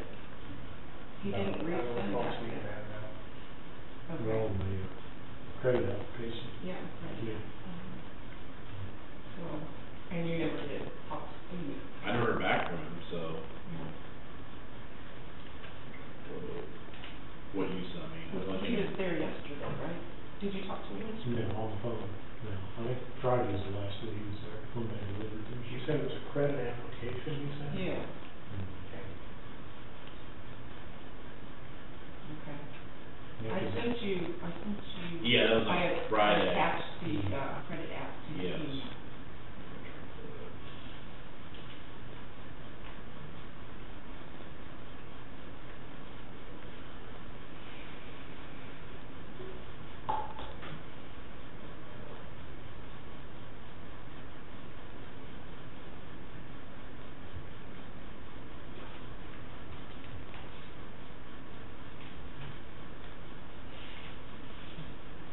We did bring up the, applications for next year, we had 7, correct? 7 total. 7 total, so we will have to start working on that. Okay. I do have some other things here. The bridge west of Muskota that we just signed, actually, they moved it up and they want to start within 2 to 3 weeks. Is that okay with you guys? The material, I guess, is in and ready, and these guys had another project, and that fell through permits and stuff. So they bumped them and they put us ahead of them. Okay, is there a way around, or is there a detour or anything? Is this gonna be a major? And be closed down.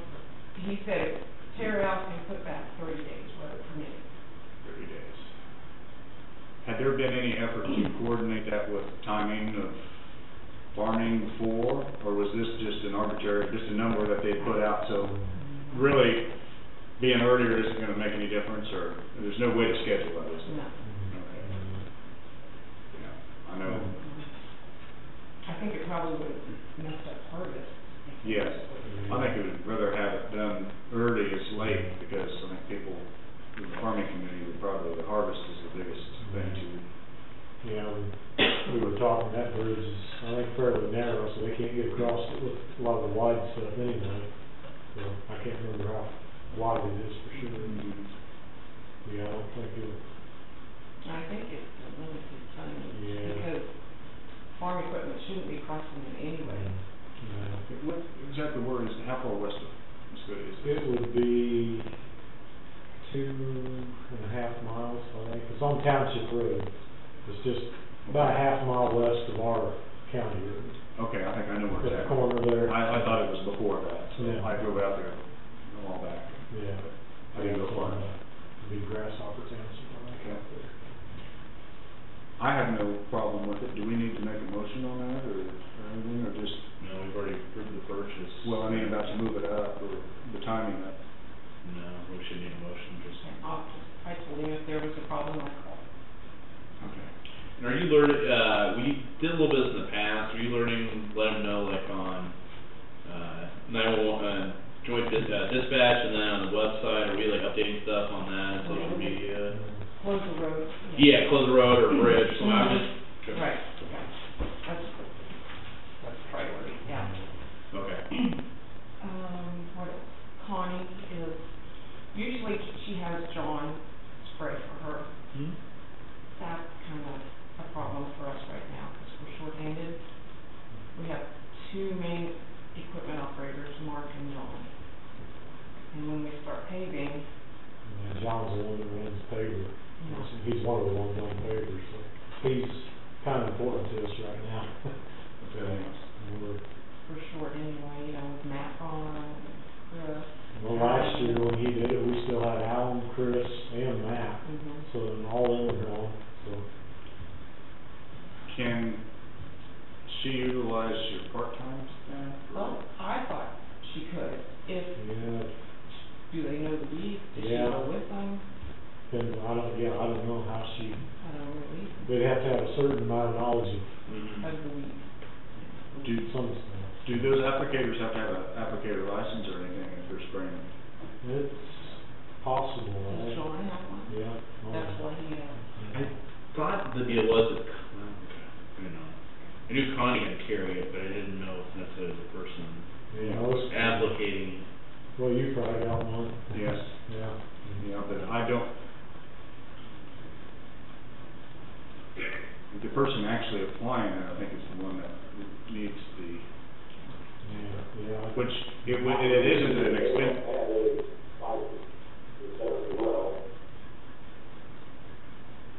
Excuse me?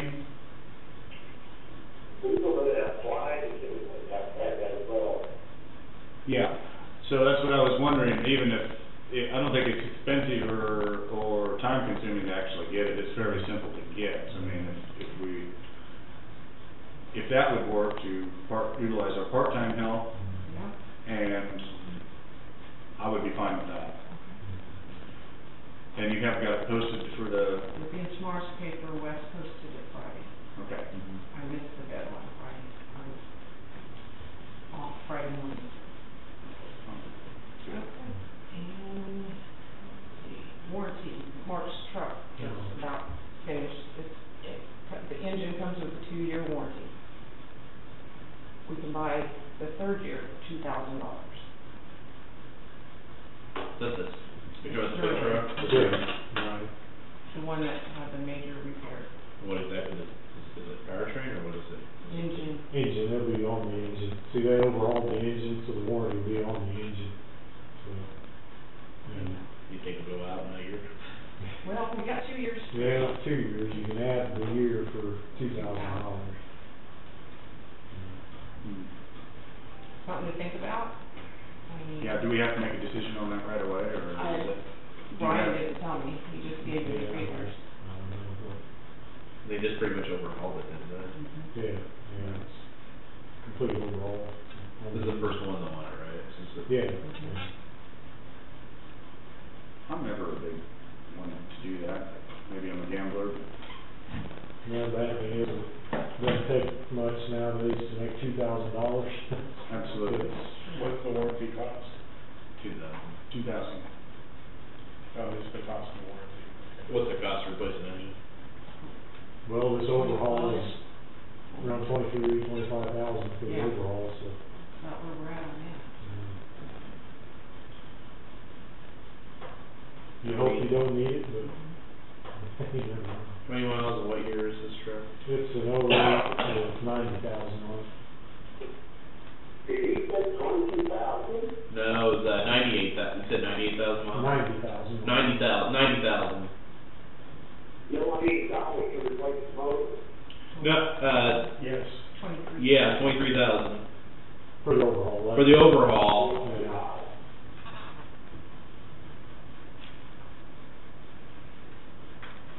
It's, they were asking if the 2,000 for an additional, for a warranty on the engine after the overhaul, which you would think that would be less risk.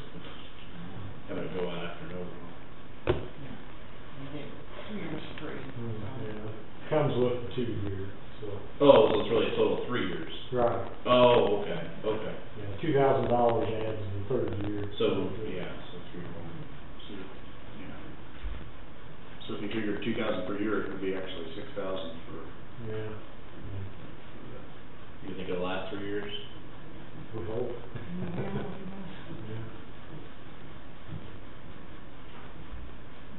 It's a gamble, I guess. Yeah, it's just something to think about.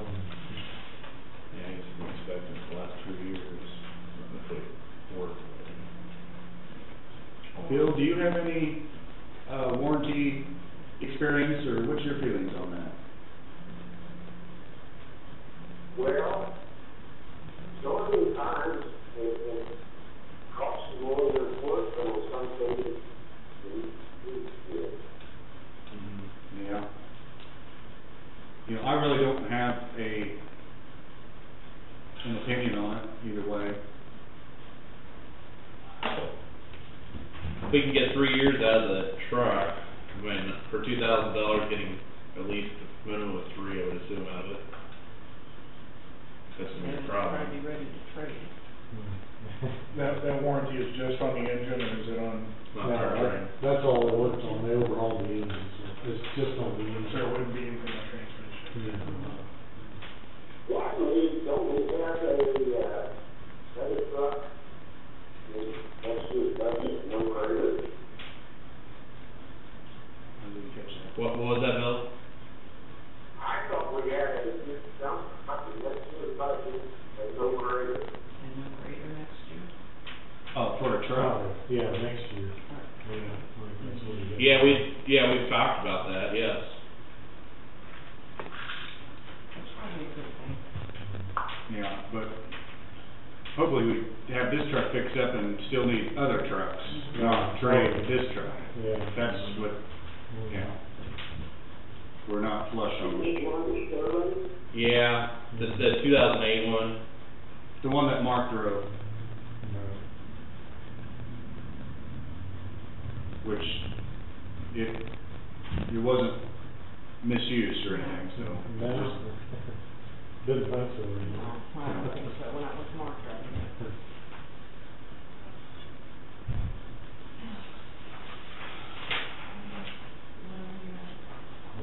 I can't. Pat, I forwarded you that credit application. If that's what Terry sent me on. Right, take a look at that really quick. How many applications do we have as of today? 7. We're looking at, probably interviewing 5 of them. Okay.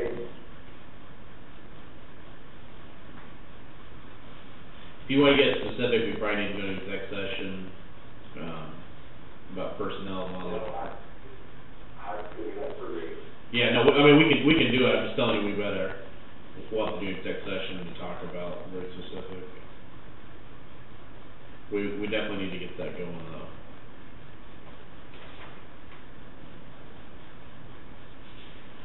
Yeah, on the roads, he was curious about the roads that we were gonna do. it said something about September Hills. Oh, yeah, a couple people had asked about that. but Yeah, it's, Chips off are pretty bad.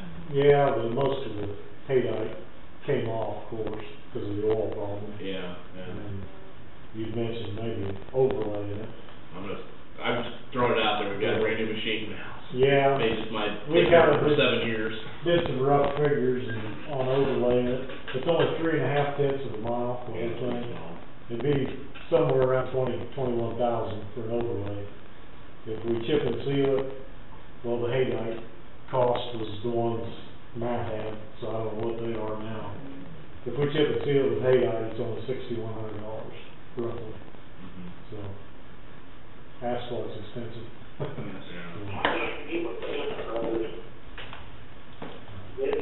Designate miles, 3 miles, whatever, the use of the oil they recommend, and chips they recommend, and see if that's not a problem. That brings me back, I have another question that might pertain to that. Did you ever find the oil bids? Did we take the bid for, Yeah, we took bids. Well, we took the bids, but did we accept the bid? Yeah, that was when Matt was here. Right, Bill? I'm pretty sure we did that. I found where you guys had open discussions and said, had Matt come over and come back the following week. And the following week, they're not in the minutes. And then the 2 weeks later, they're not in the minutes. And that puts you into April, and Matt was gone April 7th. Yeah. It seemed to me like we accepted them, I don't know why they're not there, but see if this jogs any memories, that it was the same, place that had the bid the year before, and that it was 2 cents under the previous year's price. And I'm sure that's what we accepted, or intended to, but whether it didn't somehow slip. I can't even find it anymore. I've been through every drawer. Yeah, well. And if it's not in minutes, I mean, that's, yeah. you know. My last option is to call Matt. Well, he might remember if it was done, but he probably doesn't have the paperwork, so, what would we have to do, just go back and say, well, that's the bid we accept, and. But there should have been bid sheets from each company. Well, yeah, for the. I don't have those either. Well, but if, do we need the bid sheets again, or do we just go, we have where we open the bids? We have where you open, we have the pricing there. Yes, okay, but again, if we haven't accepted any, now Bill was talking about using this other oil, where we don't have to go with that if we haven't committed ourselves and try something else. No, I think the oil. Yeah, I think so.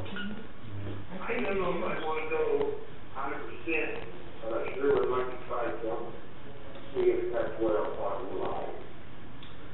But don't we have to completely clean our tanks and equipment to use that different oil that you're talking about, Bill?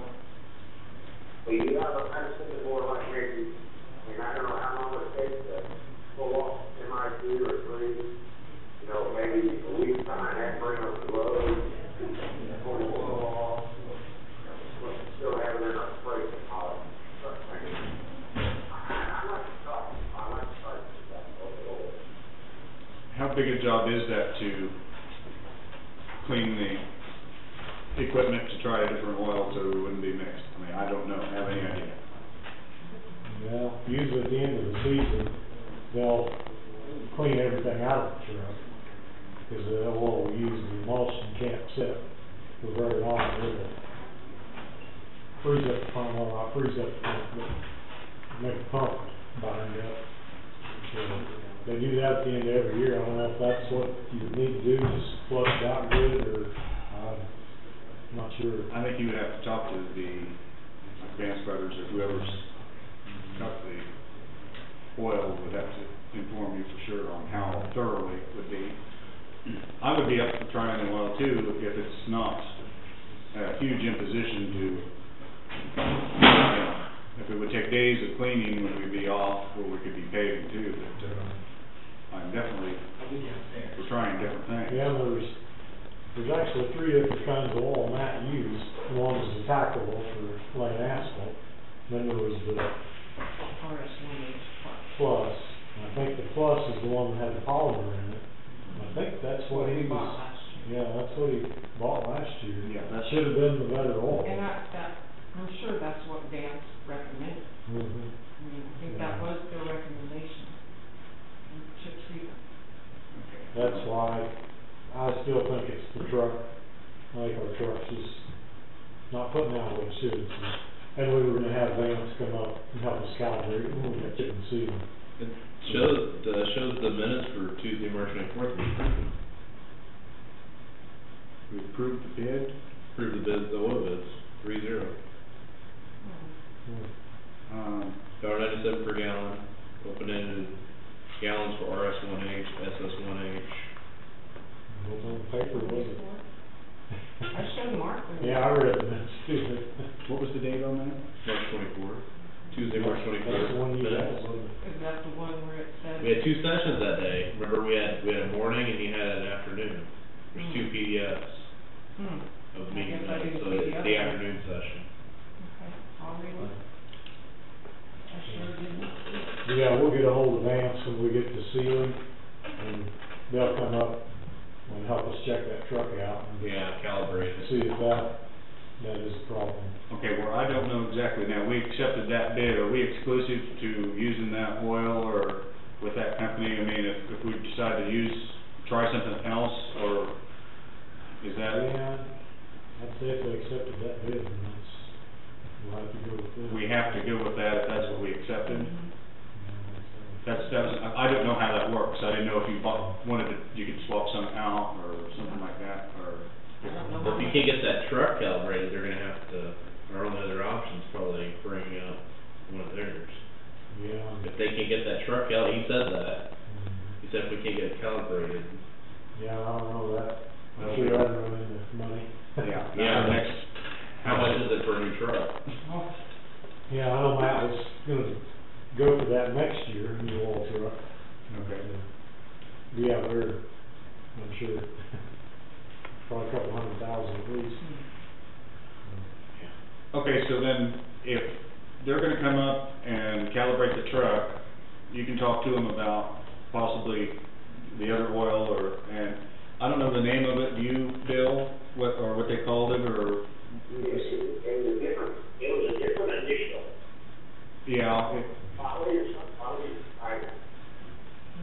We have RS-1H, and then we Yeah. have RS-1H plus, and then SS-1H, which is the tax oil.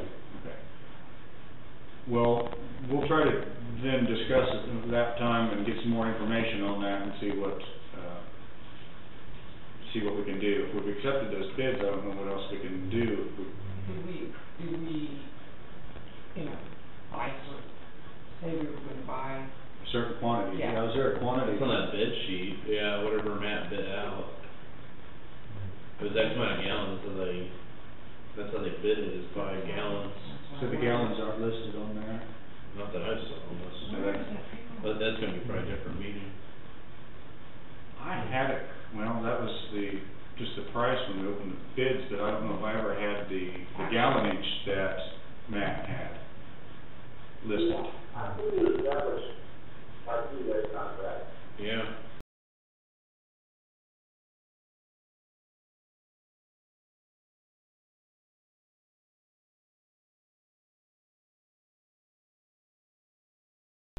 Yeah, I think so too. I might just give Matt a call. I think that would be, I don't think he would mind, and, he might give you some insight Yeah. where it's at. I would say it's non-existent. Okay. Yeah. Put away somewhere, and, We've looked everywhere we can. I believe it. Okay. Yeah, I ran just a quick list of the roads that need attention real bad, and I come up with, I forgot St. Pat's Road, it's the one we didn't get last year. So that'd be somewhere around 30 miles, what I came up with. What about overlay? What were you looking at overlay? Well, most of these that I got on the list need several patches. Like Edwards north of 286, I don't know if you've been that way there, but it's towards Evers. Oh, yeah. It's Yeah, bad. yeah, you're Bad. right, that's bad. So, we're gonna start on Riverhead probably whenever we get going with our new machine. So we can get used to everything there, it's a good flat spot, get some of those little holes filled in there. And then probably move out west, and start on some of them. Well, so like that 262, we're not gonna rip it up and do that this year? Which one? Oh, it's, 62? Or Edwards, Yeah, sorry, I south. was saying 262. south of Effingham, that's. Oh, was that 2 miles? Yeah. The second half of that. Right. And I would agree because it's not broke up. No. And we need to get these roads that are potholed or broke up or opening up. Yeah. And even though that's my road or in my territory, I mean, Yeah, it's wise decision. Yeah, it's got some, but, yeah, there's no holes. There's a lot worse out there. Yeah. There's Kingman, you Oh, yeah. you pick a road, Morton's Yeah. gonna be something to deal with at some point. Money better spent. You did get the new machine? Yeah. We did. You be able to start this week, is that what you try to? Now, we've got a little issue with the push bar on it. We've got to do some modification to that. We may have to take it's got a push bar that has rollers on it, and those rollers actually hit the tires on the truck. And, well, we had this problem with any machine we bought. We had it with the old one years ago. The rollers were too wide and they hit our brake pods on the back of the trucks. And so we've got to have them shortened, which they have a shorter roller we can get, but they've got to modify them on the bracket a little different. So we actually can take that down to Foley's Thursday, get that set up. And Is that something unusual, or wouldn't that be, most trucks set up the same when they have? well, a lot of those places push the end dump trailers, which don't have the brake pods on the back like we do. Okay. And one of our dump trucks, the Kenworth, has them, but it has bigger tires, and it would work. But all our other trucks have a little smaller tire, and they won't work. Okay. So yeah, as soon as we get that done, hopefully, Maybe that's Monday. yeah. The weather's supposed to be good next week.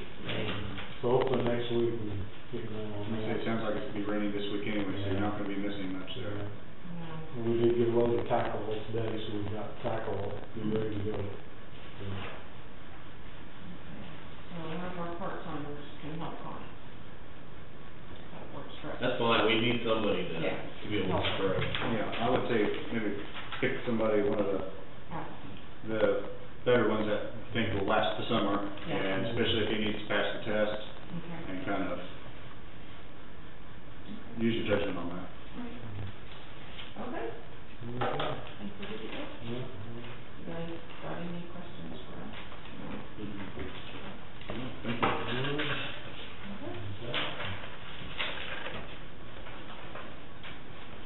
Have a good day. You too, thank you.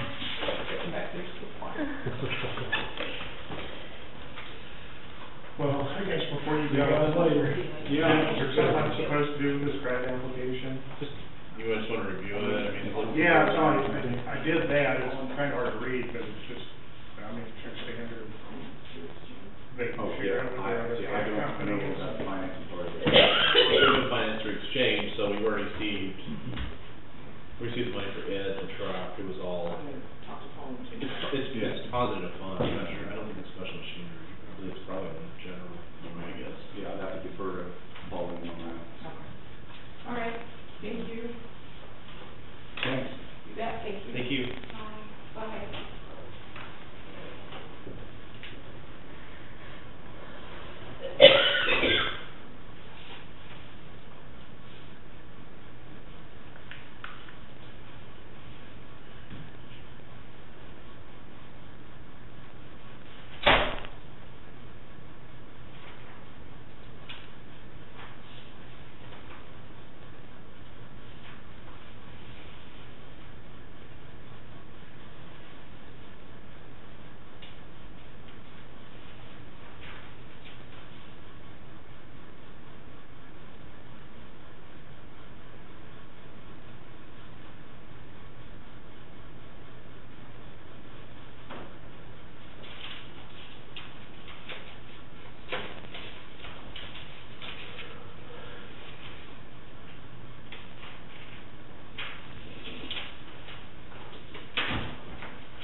Yeah, we'd appreciate I know there were amount of gallons on there, I can't remember how many. I remember seeing that, but I don't remember if I actually had a copy or if that got submitted. Yeah, if I'll he check and submitted. see if there's something in that file. You said it was March 24th? Yeah, I think so. Yeah, I believe I that's think the it was, date. whatever that is. Yeah, if he can find that and just send a copy of that to Terry. Okay. I don't think we need a copy of it here, just so Terry has something to run on. Okay, we can do that.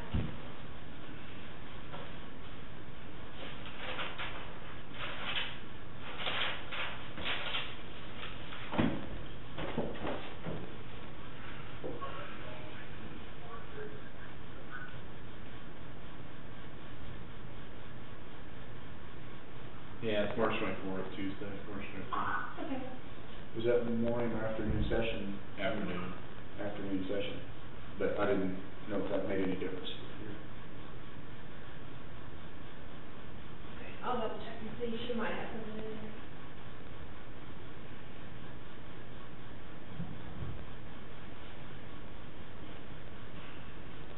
Pat, I talked with Judge Bednar about possibly using small courtroom for commissioning, and he didn't think it'd be a problem, just told him to let us know if there's something we get scheduled.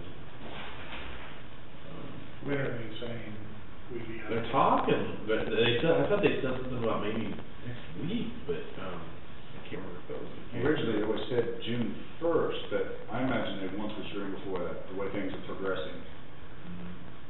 So, yeah, I think we're gonna have to be making some decisions on some of these rooms.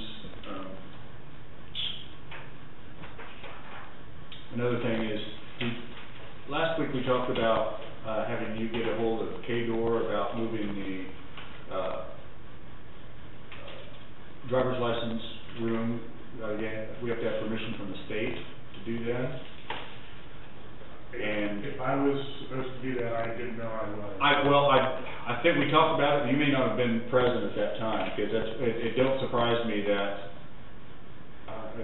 I can't remember for sure, but it seems like maybe you weren't present, and we were gonna tell you to do that, and then we got neglected to, or asked you to do that.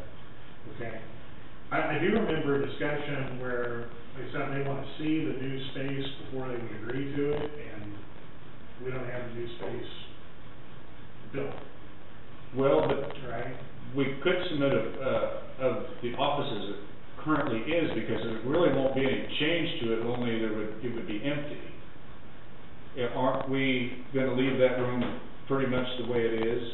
Which one? Jim's office? I didn't think that there was anything major. I don't think there's anything major being done to it. They might have to put something in the, I think it was pretty much just cosmetic, or I think there was something about the transfer fan into Michelle's room, but I think that was about the extent of it, I believe. So even if we could say, well, it's this room, give dimensions, maybe pictures of it, it's completely emptied of current furniture, or. Yeah, if we don't do, if we hold up on the HVAC, according to what the numbers they gave us on the high end, it's $36,000 without touching the HVAC, which I think we'd probably be okay. I think we could probably get into end of the year before we'd have to do something on that permanently, on a permanent basis. It was $46,000 for the HVAC alone. Yeah. For those offices. That seems prohibitive to me. Yeah. We're gonna we need to make a decision on how we're gonna proceed with them. I think they have to get the plans, I don't know if they submitted the plans to, what's their names? River Bluff Architects, and then the state, and Steve Ash's permits. I'm not sure where they're at with those.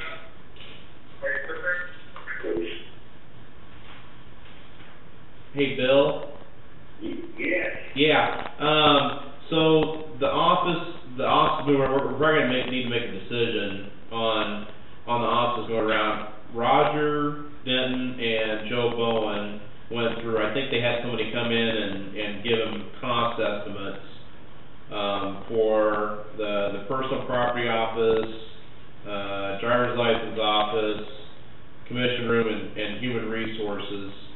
the biggest chunk of this number is HVAC. If we can hold off on doing the HVAC and then do something more permanent end of the year, the total cost with the HVAC was $82,030. Without the HVAC, well, I just put it up. Without the HVAC, it's $36,030 to be exact, and that's going to be, according to Joe, that's going to be on the high end. They had, but we're going to need to make a decision to get going with this because, you know, if you're here to see the room, they're dismantling it pretty fast. So I think they're probably wanting us out of here pretty soon. Okay, you two are going with the lesser amount or the greater amount? Lesser, because if we can hold off on the HVAC and maybe do something later this year, like more permanent.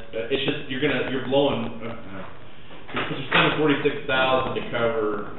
Yeah, that's pretty much the rest of the office on the first floor. But if you did something more permanent for the full courthouse, I just don't want to spend it on something that you're going to replace.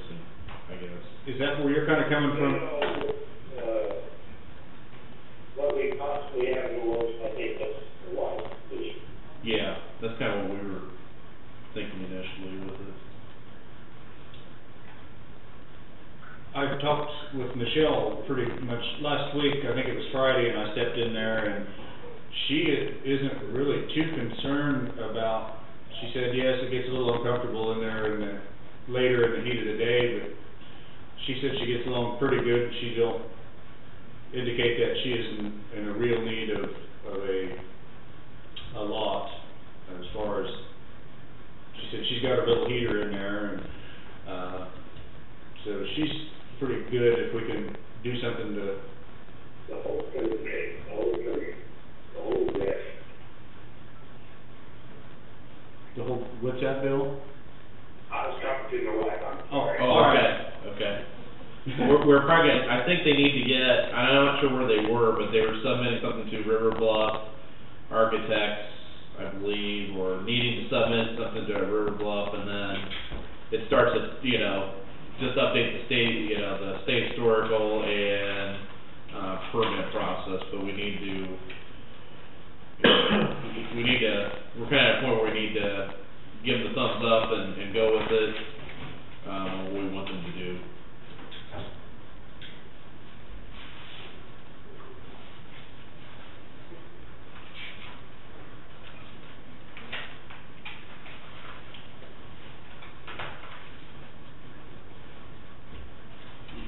You have any questions on that, Bill, or any suggestions? No, I'm very fine with that. Okay.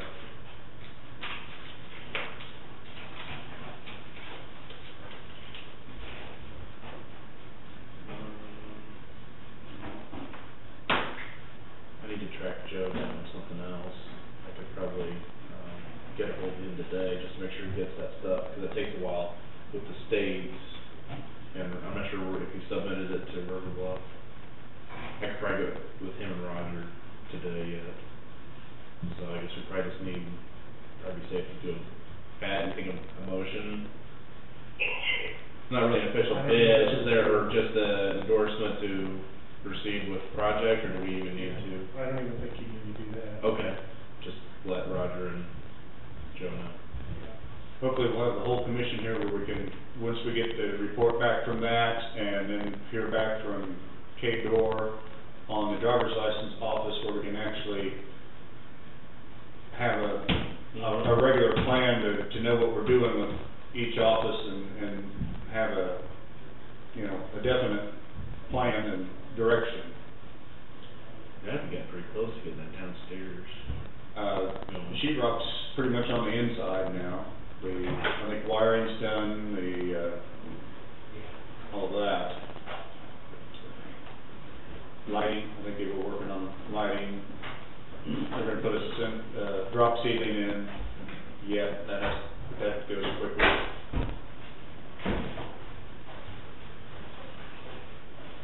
Well, that's good. I don't know, Bill, if you were here when a suggestion was made that if we get into this process, it's possible that we could move Courtney into Pauline's office temporarily, just if they wanna work on multiple rooms. And, was you here for that, Bill? I think you recall, or learn about something, I'm fine with that as well. Okay, and that way we could, and I talked to Courtney and let her know that that's a possibility, but, she's right here. I was just telling her what I told you the other day, it's that possibility of moving you for very temporarily into, with Pauline, so I know that, that's, it's still up, we don't know. It's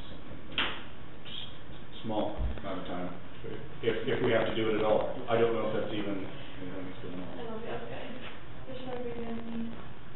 I appreciate that. Thank you. No problem. Thank you, Bernie. No problem.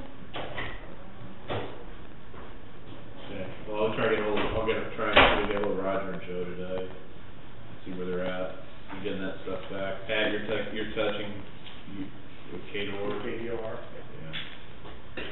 And Shannon might be able to give you that contact quicker. That's where I thought I'd start. Yeah. So I was gonna say, like, start with Shannon.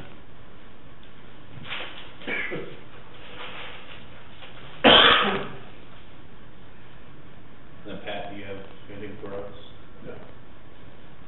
No. I seen online there was on our website it had the directive to fly the flags at half-mast for everybody. It was directive from the yeah, there was something last week I think on it. And which was that Monday or when? Yeah, it was Friday, wasn't it? Yeah, it had been late last week, but anyway, I seen a comment on our response, and they said that the one at the courthouse was not flying at half staff. Who takes care of that? Is that That'd be Joe or Tom? Yes, Tom. Does Joe get those updates on half staff? I wouldn't have any idea. Those get sent from the Kansas media office. You know, it was on our website, but, you know, I didn't know who takes care of that, or maybe it's just worth a mention, you know, to them. I can say something to Joe if I catch him here yet today. Okay. I'll say something to him, because you can set up for those alerts from Kansas media when those, And I can see how that would slip. there's been quite a few lately, I would say it's right, but we've been averaging like one a week almost, it seems like the last few weeks. I just put a response, I said, thank you for being attentive, you know, to the complainants, and, I will ask about it, so. Okay. It wasn't a major thing, but it was just an observation from that.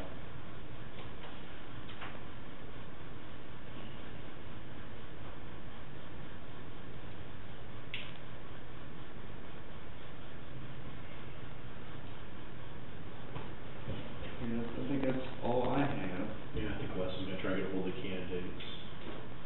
Did we set a date for those interviews? No, we probably need to make sure everybody on our employee panel, technical panel's here. Yeah, we need to start. I mean, 'cause if you don't have them, it's gonna be not good to have, to try and interview people.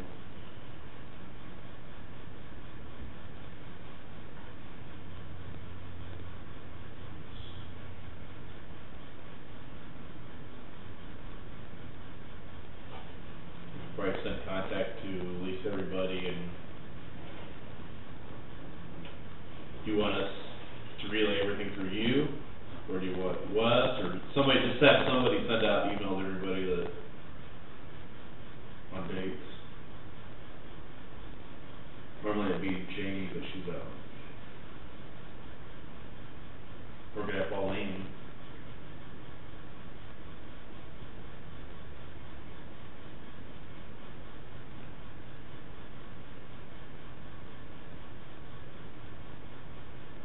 Well, I suggest we at least try and get a hold of all the, at least the technical and employee panels, make sure everybody's here, and then if everybody's, Next week? if they're able to do it next week, and then, have Wes contact all 5 applicants and get them lined up. Bill, or do you think you'll be here next week? Well, last night I thought 100% I'd be here next week. Now this morning I'm thinking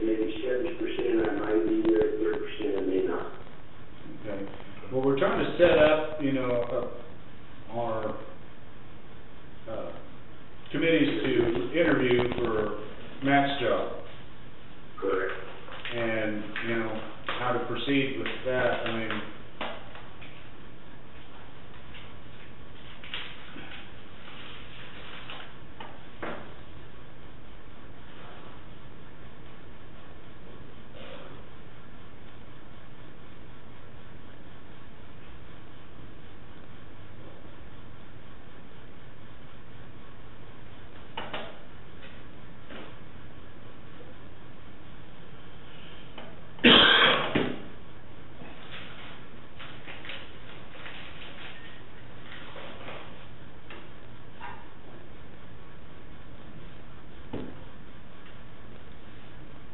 Is there a recycling box up here anymore?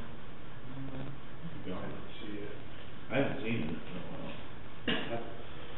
all of that stuff over there, isn't that for recycling? That's all for. Is it? Okay. That's what, I think it's. Shredding and. Shredding, yes. So, See it? As you're saying.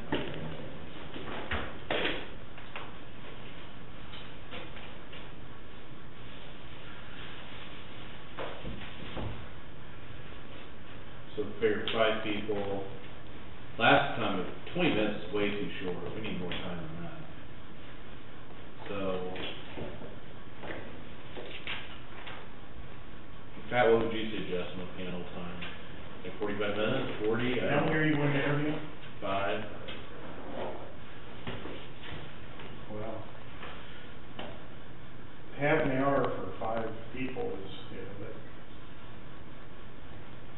that's pretty good time commitment.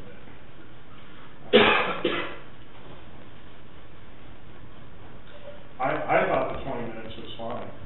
I think I really don't think you guys should do it at the beginning. I think you should wait and let them pare it down to 2 or 3 and just interview those 2 or 3. And maybe even have an hour interview with 2. For you, and You get again, 2 rounds though, I mean, I just assume. The only reason I liked it that way is that you're just, you get knocked out and then you have the discussion on who you're doing. I mean, last I think was it 10, 12? I can't remember. it was a lot, yeah. That was an excessive amount. I just remember we went over on a few people, more than 20 minutes, I don't know. The problem is, I want Bill here for the hire unless he gives us permission to go ahead without. If I'm not there next week,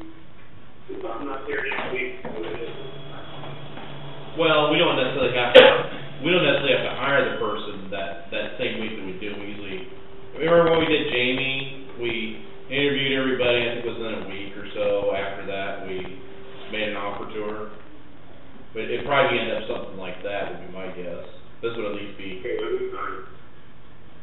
Yeah, I would just like to at least kind of get the preliminaries out of the way, and then we can final act later. But, you know, I don't want to commit myself to saying, well, we're going to interview and you know, I don't know how this works, so I'm just stating my mind where I'm at.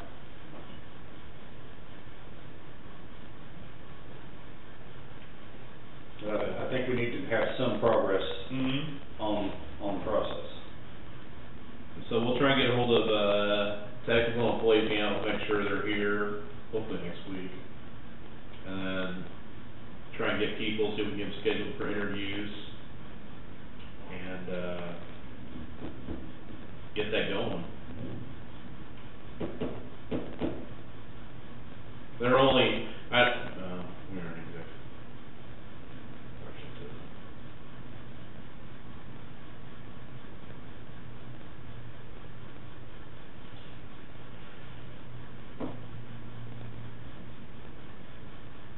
I can't think of anything else. I think we've got everything.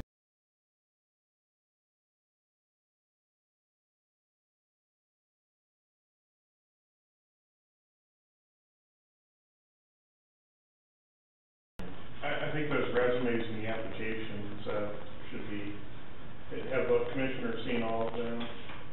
Well, I just brought them up today. Yeah, we've, both of us here have seen all 7 of them. And has Bill seen them? Can they email them to him? Sure. Wes probably could. He printed them off for us. Yeah, I'm surprised I didn't think of it. That makes me mad. Yeah, Bill, we'll try to have them emailed to you, all of the resumes. Okay, that'd be great.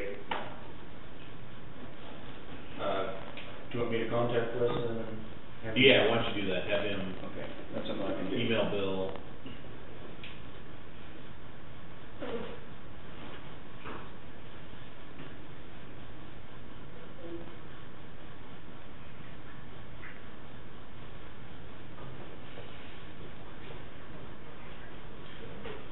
Okay, that's all I think I've got. That's all I got. Bill, you have anything? No, hopefully I'll be there next week. Good. Great to hear.